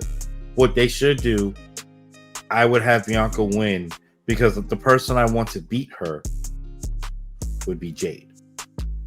Oh yeah, okay. So that's why I do that. But I will say this: as you were talking, I thought of another plan they could do for WrestleMania next year, and I can't believe I forgot this. Well, I mentioned it, but they really could do Charlotte and Jade next year, and then put Bianca and Rhea Ripley. So that way, because we're forgetting next year, you know, we got to bring back the Queen, you know. So that's another way. Like, those are two other matches that they got. Then what would you do with Jade next year? Jade and Charlotte, I said. Oh, okay, yeah, Jade and Charlotte. And then you do Bianca and Ripley. Like, so that way everyone has a star match. Now the question would be, what the hell you do with Becky? But we'll just wait till then. I guess you could do Becky and Tiffany or something like that. You know, I'm just thinking. It's obviously a long way. That's all. I'm genuinely surprised that you have not shoehorned Sasha Banks in there. So I can't, because I'm. Have you given up? So, is it over? Well, I think I gave up officially. So I guess you haven't paid attention too much to AEW. But no, I saw it. You saw it? Okay, I wasn't sure. That's what I'm saying. Yeah. I'm like, are you? They did announce they have a show in Boston, March 13th. In the background, they do have Boston. I think it is. I think that's how they have it. Yeah, I'm pretty sure she's done. So she's signed, or she's been signed with them. So my heart's broken, but it's okay. I'm sorry. I'm more upset at the fact that she's not showing up at Revolution, which is in 3 weeks. Because that's the one you're going to, right? I'm actually going to that pay-per-view. It will be Sting's last match. Shaping up to be a pretty, decent card. But yeah, I'm a little upset about that. That she's not going to be there. She's going to be at the Boston show, which makes sense. I mean, it's her hometown, but I just feel like your big pay-per-view, you should have her show up there. But maybe they'll have Okada show up or something like that, because apparently Okada's signing. So I'll get to see Okada maybe. Maybe even Will Ospreay, who just finished up his last New Japan date. So he should be at Revolution, I'm hoping. Be the first time I get to see him. So yeah. Unfortunately, no Kenny Omega still. That sucks. I was hoping to see Kenny. But yeah. Is he still in the hospital? I don't know, to be honest. There's not really much information. I don't know if he requires surgery or anything. I haven't heard. Hopefully, he gets well soon, because I know the diverticulitis, I think that's how you call it. Pronounce it. It's a serious deal. I know that guy. I forgot his name. Shit. He used to do the F5. That guy, whatever his name is. Shut up. He had it. So, so I know that it's a very serious thing. But yeah, yeah, at the end of the day, I'm happy for Sasha. I'm happy for the wrestling business in general.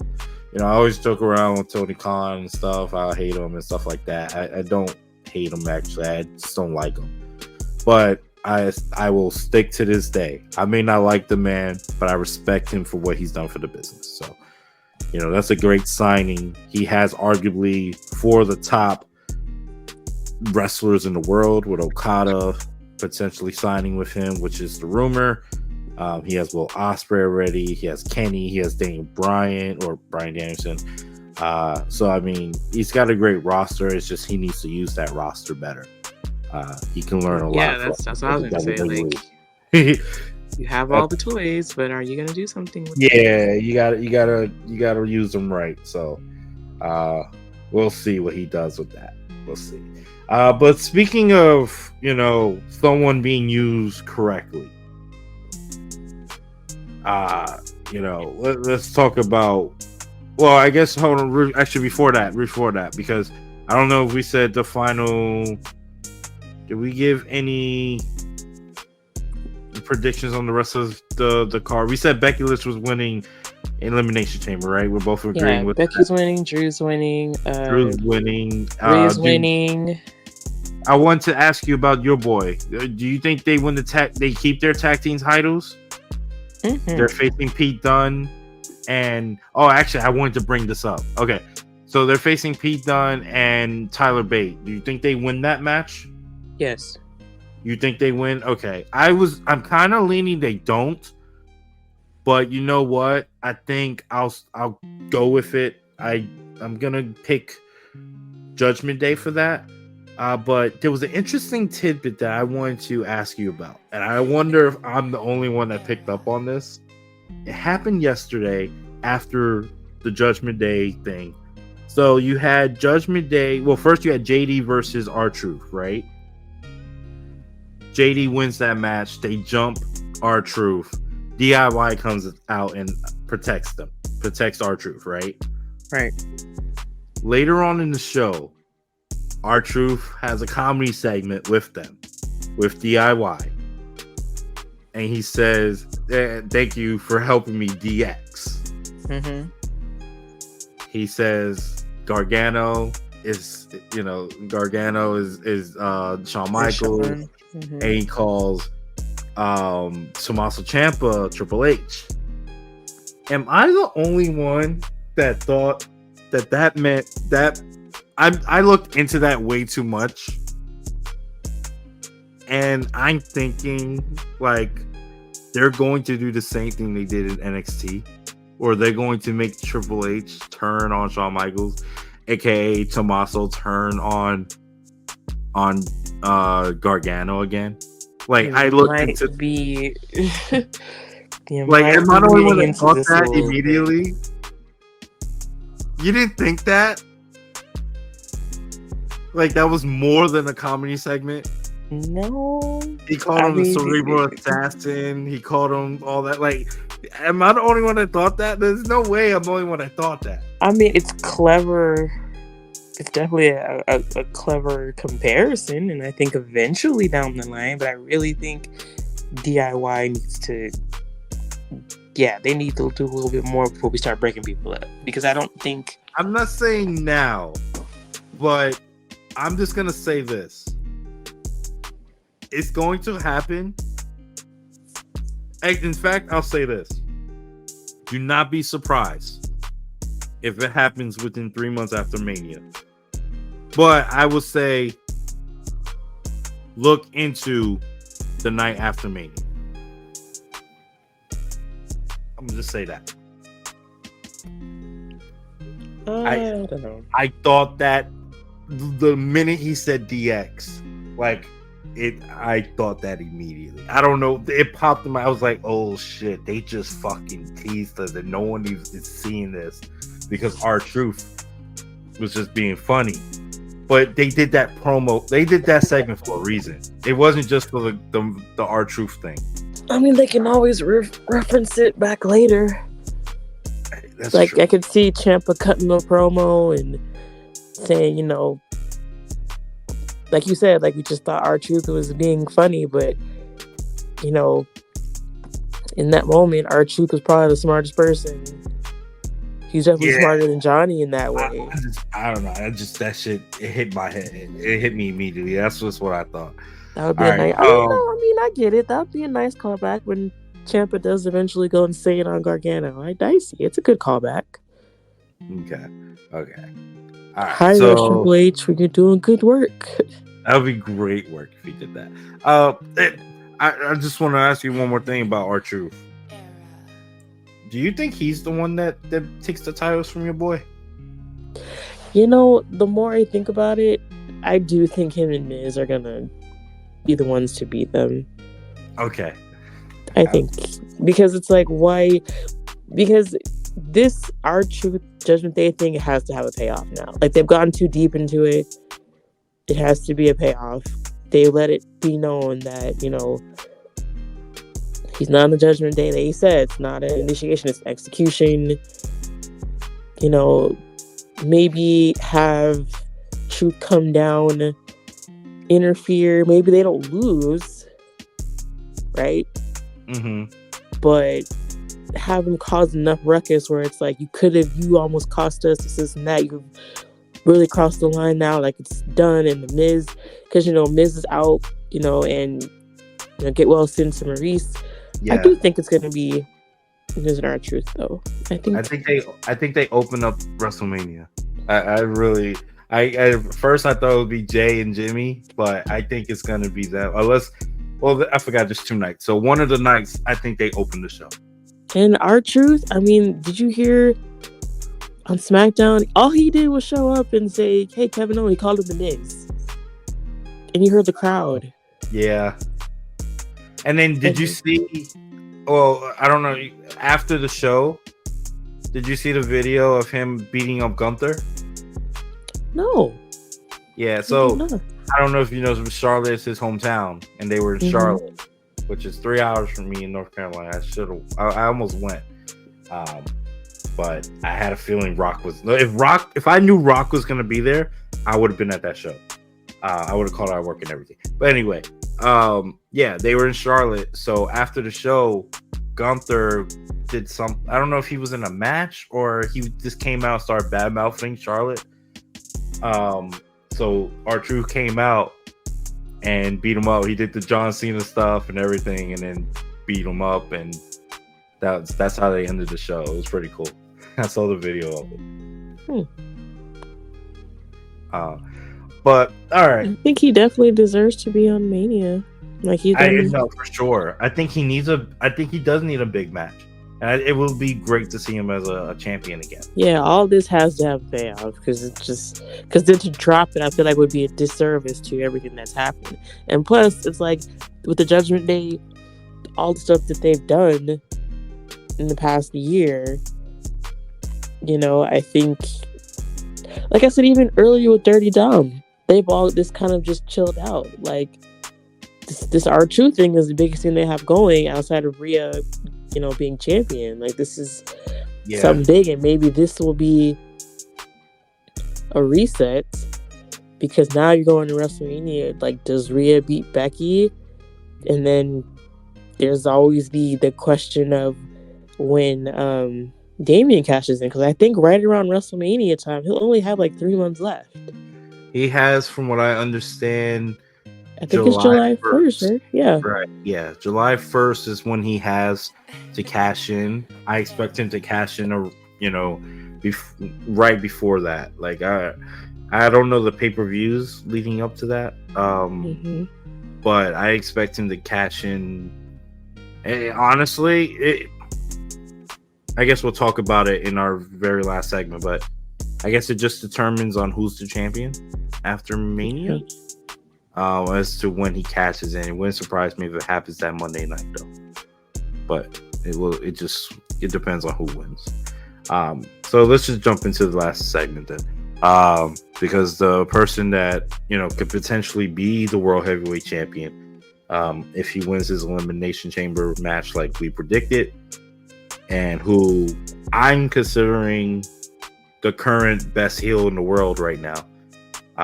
Hopefully you do as well. But that man, Drew McIntyre, man, he's doing the Lord's work. Or no, he's not. Or someone's work. He's doing something. He is on an absolute tear right now. Drew McIntyre is the human embodiment of nasty work, man. That's what he's doing. I love the shirts. You know what's crazy about that? So I don't know if you listen to Bustin' Open Radio with like Bubba Ray, Mark Henry and all them. Yeah.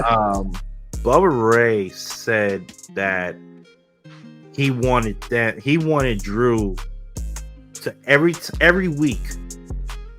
He wanted him to keep bringing up that he ended Punk's career or Punk's WrestleMania dreams and all that. And then the funniest thing is that's what he started doing. And now he has the shirt where with the gray stone up there and everything.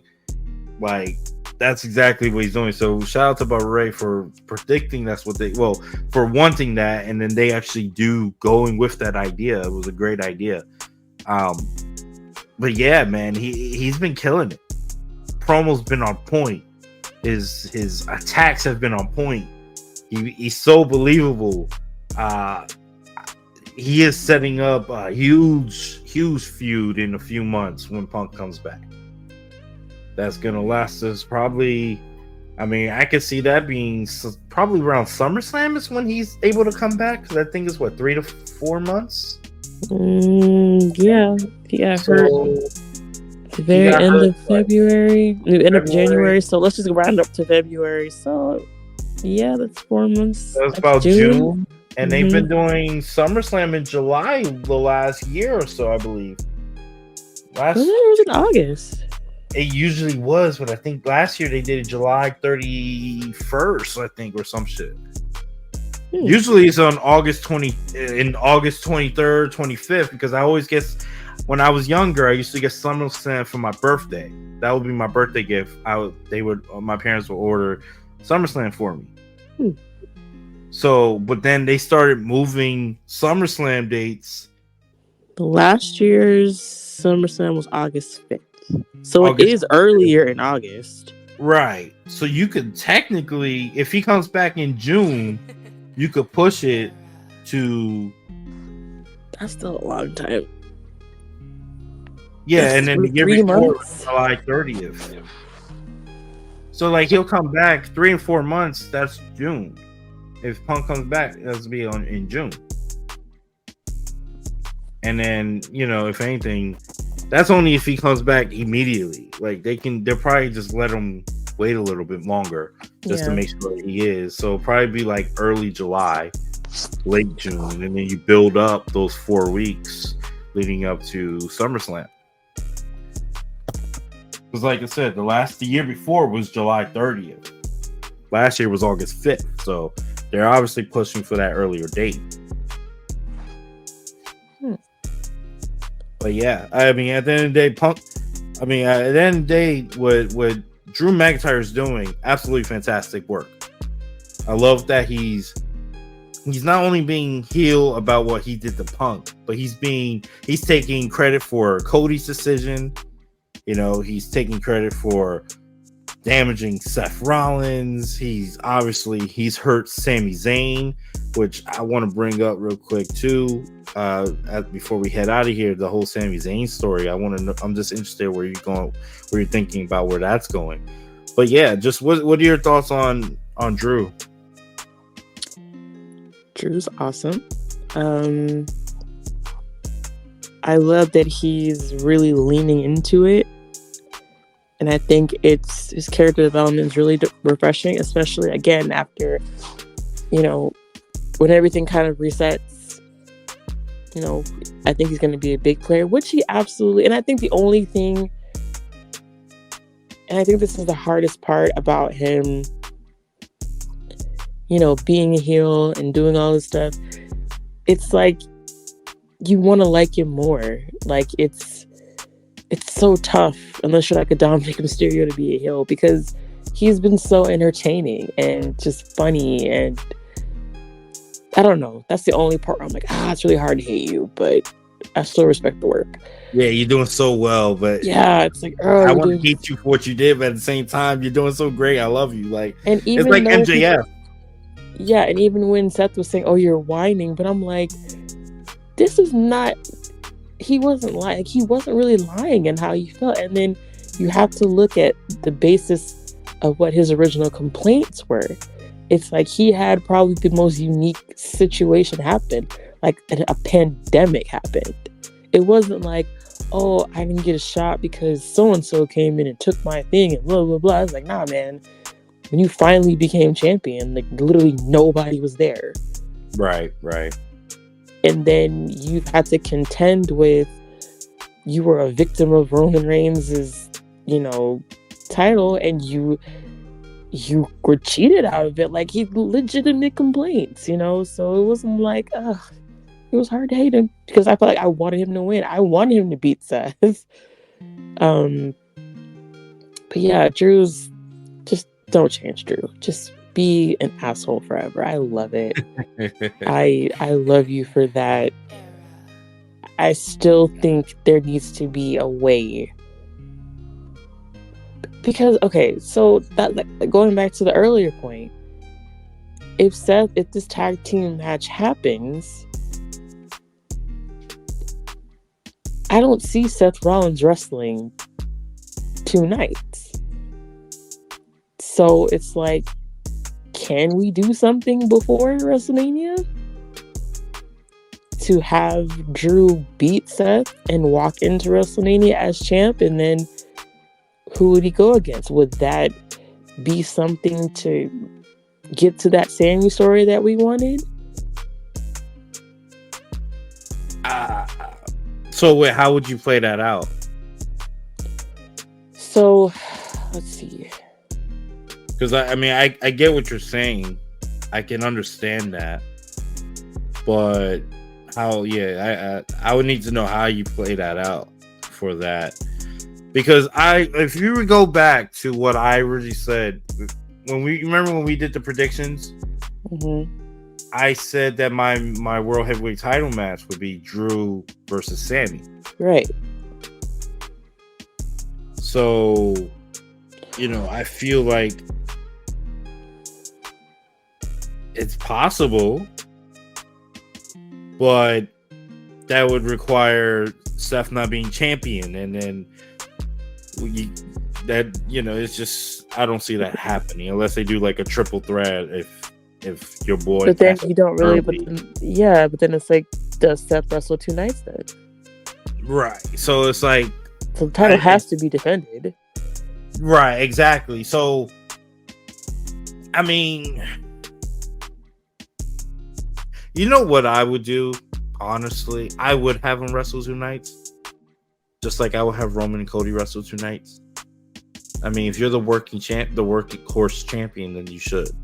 I mean, so what? So you have Drew goad him into. So this is honestly what I do. I honestly would have.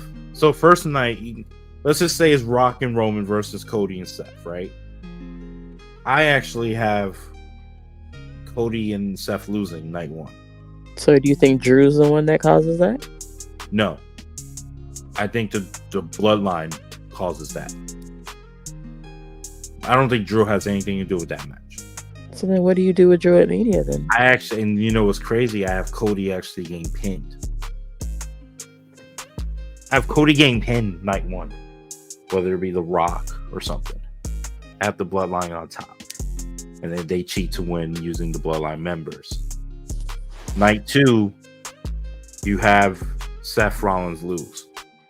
Drew McIntyre beats a damaged Seth Rollins after the attack by the bloodline. So is Sammy not on WrestleMania?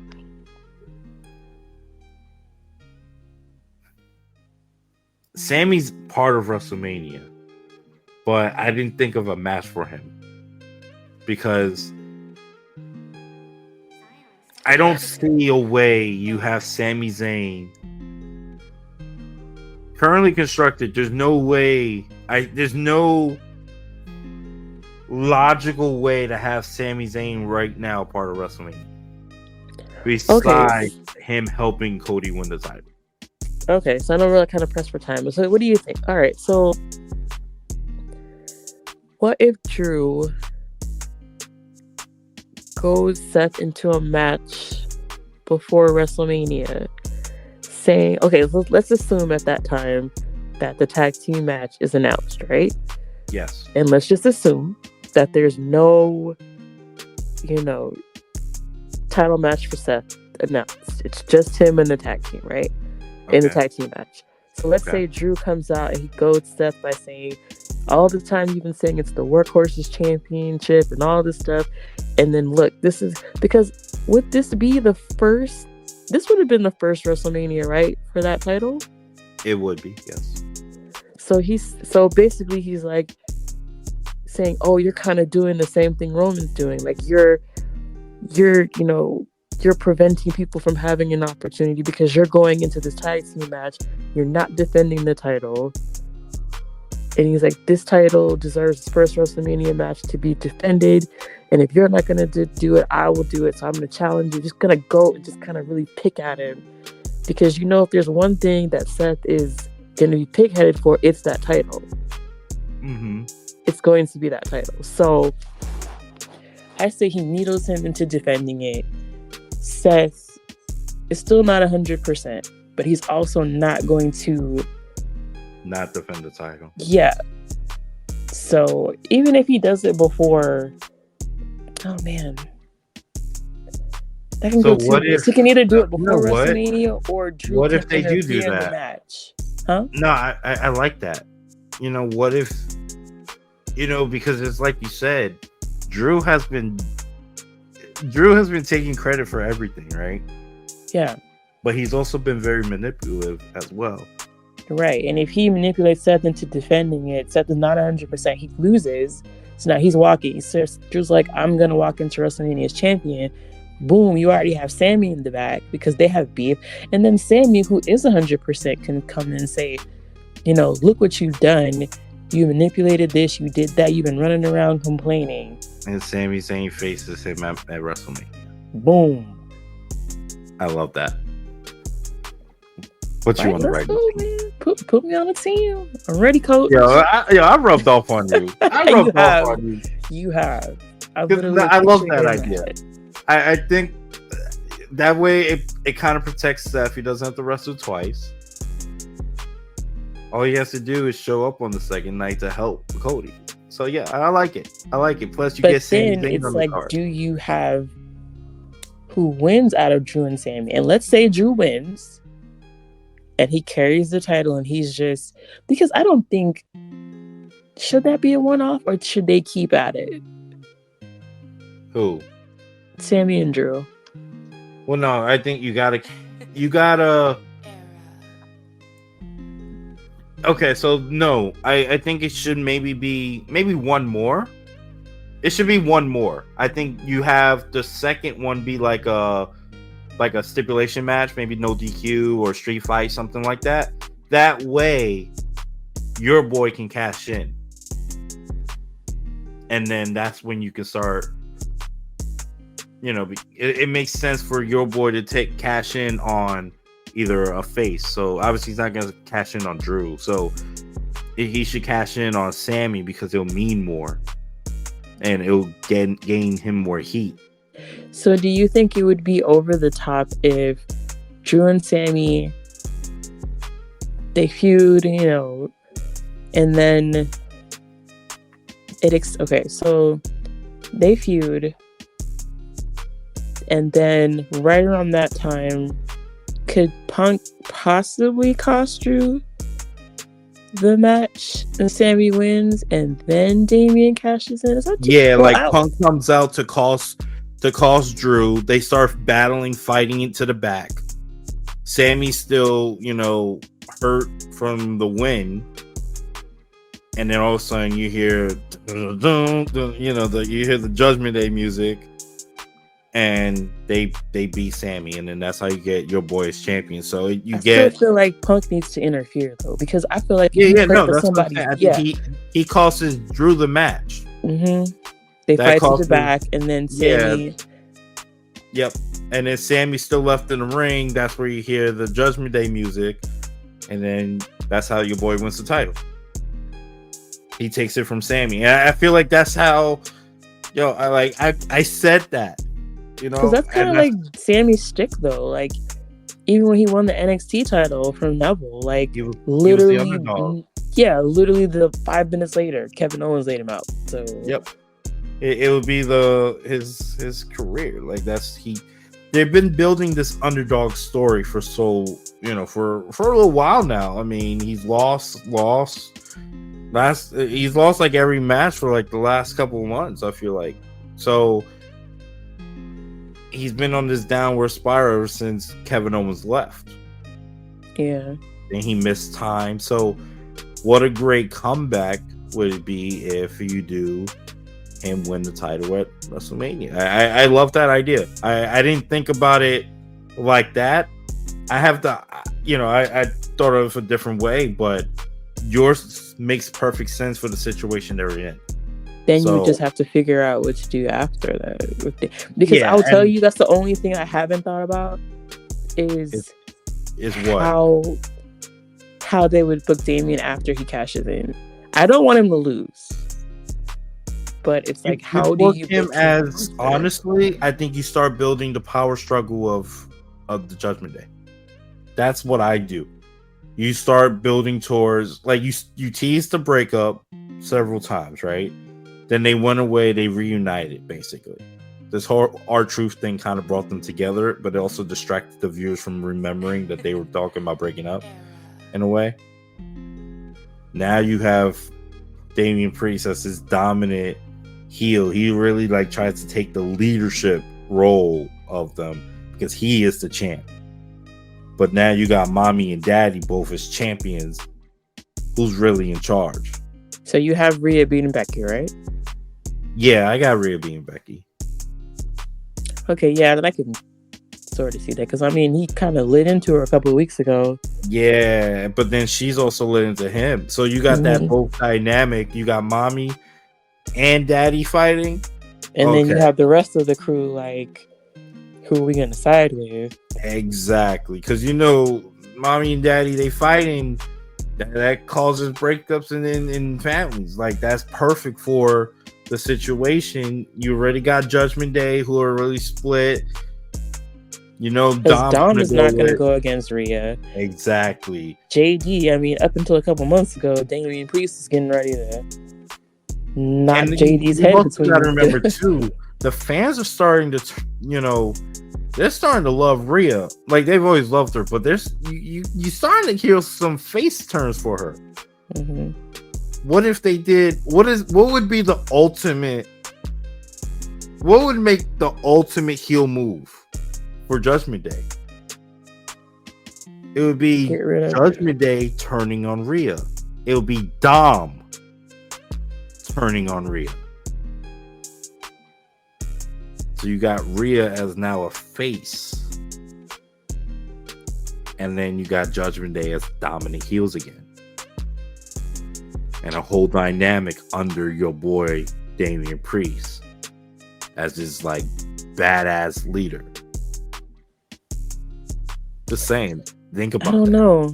I feel like that shit would be wild. Turning on Mommy would be the greatest heel thing they can do.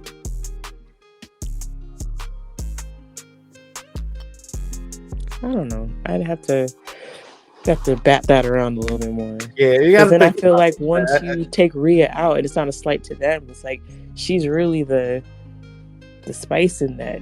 Like, she's really the what sets them apart.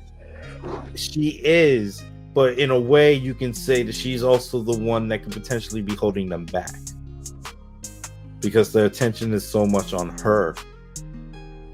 What if they cut? You know what they did with Edge? They cut out the part that's holding them back, right? Yeah, so what if they cut Rhea? That shit would be crazy, and Dom would get even more heat. Imagine if he get cheated on her. Nah, I don't see that. Well, I'm just saying, when I mean cheat, not like get with another woman, but cheat on her as far as betraying her and going with Damian. Bros over hoes, yo. Learn that from the great Michael Scott. Oh, Lord. Anyway. Oh, what a way. Now that we worked for free. Yeah, I know. But that was a great discussion, though. Great discussion. That's great. Hey, if any of this shit happens, if any of this shit happens, do we get residuals? Like, that's a legitimate question. Yeah, I'm saying that shit was crazy. What is it? February 13th? Nope, the time. It's 11:19 Mountain Time. It's 1:19. It's Single Awareness Day for me right now. So no, but I'm saying, if any of this shit that we talked about comes true, we have it recorded that we came up with. Oh, that is true. That is true. It is. Yes, it is. We should send it and be like, we did that. We wrote that.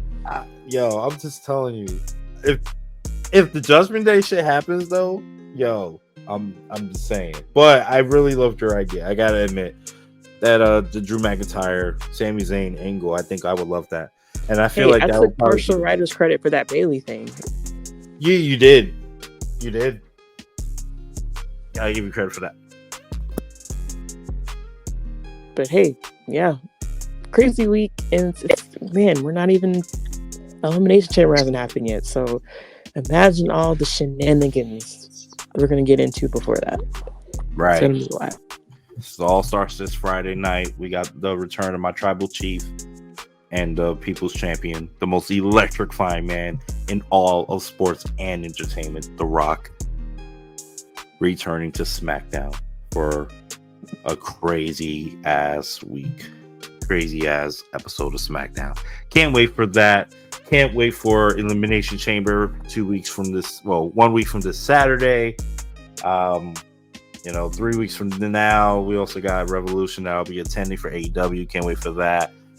We got a exciting couple of weeks. So AEW is even talking about that's going to be their biggest month in March. So that's shall see. Hype up. We shall see about all that. But at the end of the day, ladies and gentlemen, just remember that you heard it here first. Everything that we just basically told you what's going to happen. So I hope that is, exactly what plays out, because then we're geniuses and we should get hired by a Triple H. We can be his writing team by himself. We don't need no help. Wait a minute. Let's not go there. I don't need help. I'll write the whole thing. I just want to join the team. Wait, I'm not. I can write the entire show. I don't even need words, and I don't even have to write words. I'd be like, look, I'm not there yet, Coach. Hold on. I'll be like, yo, Kev, just do it, bro. You know what to do. No, I ain't gotta tell you what to do. No, it's okay. That's all right. It's cool. Well, ladies and gentlemen, I do want to thank you guys for listening. This was season 2, episode 3, but episode 22 overall of the Ring Chance podcast. So thank you guys for listening. You guys can listen to us on Spotify. You can listen to us on Apple Podcasts. You can listen to us on YouTube. So definitely check us out on all those sites. Like, subscribe, follow, share, do all the things that you can to help us grow. We do appreciate it. We're also on TikTok, so check us out on TikTok too. I'll be posting some stupid ass videos up there, but it's fun as hell. You should post what we just clips of our booking, and again, see what happens. Yes, that is another thing. I am going to post. I'm going to start posting some more of our episodes on TikTok. Little parts, like she said, little bits. Just like you heard in the beginning of this episode, there was a little 10-second clip that I posted to start this episode off. So thank you for Sasha for that little tidbit that you put. But yeah, we're going to be posting a little bit more of that so you guys can hear our thoughts and opinions. We can be out in the world so people can understand the craziness that I have and the genius that Sasha is. So other than that, guys, though, I do appreciate everything you guys have done for help us grow, and thanks for listening. So Sasha, you got any last words for the people before we head the hell out of here? No. Enjoy I don't know if we're going to be back before Elimination Chamber, but in case we are not, enjoy Elimination Chamber, and y'all pray for me at 3 o'clock in the morning. Oh my God. Yeah. I don't think I'm going to be able to do it. I'm going to have to do it because by the time that show is over, my kids are going to be up, and I'm going to have to do it later. I can't. I'm going to have to check. I don't know what time I work, but I might be able to watch it live. If not, I'll just have to avoid spoilers and stuff like that. But yeah, it's gonna be a hell of a great show. I'm really hyped for it, even if it's predictable. But we all know that, sometimes being predictable is great. It doesn't matter. It's still at least a great thing. So anyway, hope you guys enjoy Elimination Chamber. Hope you can just enjoy all the wrestling things coming up. Happy Single Awareness Day. Happy Valentine's Day, though, to everybody for sure. Sasha, thank you. And other than that, man, we out of here. So peace. Adios. Yeet.